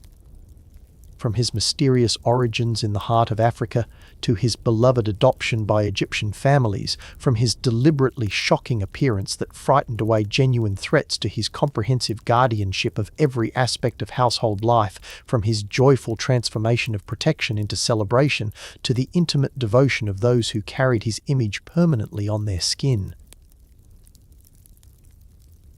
Bees reveals profound truths about the nature of divine love and authentic spiritual protection. His example teaches us that true strength often comes disguised in humble forms, that effective protection requires genuine understanding of vulnerability, and that the most powerful guardianship combines fierce devotion with infectious joy. He shows us that divine care operates most effectively on intimate scales, attending to the specific needs of individuals and families rather than dealing only with cosmic abstractions. The god's successful spread throughout the ancient world demonstrates the universal appeal of protection that is personal, accessible, and motivated by love rather than duty. His influence on diverse cultures reveals the deep human longing for divine guardianship that understands our fears, celebrates our joys, and stands watch while we rest. Perhaps most importantly, Bez reminds us that we are never truly alone in our vulnerability. His 4,000-year vigil continues, offering to anyone who seeks it the same fierce, loving protection that comforted ancient Egyptian families through countless nights of peaceful sleep and joyful days of blessed family life. His presence in our modern world, whether through archaeological artifacts that speak of ancient devotion, contemporary spiritual practices that honor his protective wisdom, or simply the recognition that divine love comes in unexpected forms, continues to offer comfort and strength to anyone wise enough to welcome his care. As you settle now into the protection that has sheltered countless generations before you, feel yourself joining that eternal family of souls who have trusted their rest to Bess's loving vigilance. His wild mane catches the last glimmers of consciousness as sleep approaches. His fierce eyes hold only tenderness for those under his care, and his powerful presence creates the invisible sanctuary where your dreams will unfold in perfect safety. The ancient dwarf god with the heart of a lion settles into his familiar post beside your resting place, his protective vigil as fresh and dedicated as it was 4,000 years ago when the first Egyptian families placed their trust in his care. Time dissolves in the space between sleeping and waking, and you find yourself held within protection that is both anciently wise and eternally present. Rest now in the certainty that you are guarded by love that knows no boundaries of culture or century, by protection that has proven its devotion through millennia of faithful service, and by the joyful presence of a God who finds his greatest happiness in keeping you safe while you sleep. Good night, dear ones. May your dreams be blessed by ancient wisdom, may your rest be guarded by eternal love, and may you wake tomorrow refreshed by sleep that was protected by the most devoted guardian in all of human history. The dwarf god watches over you now, as he has watched over millions before you, and as he will continue to watch over countless souls yet to come. Sleep peacefully in his care.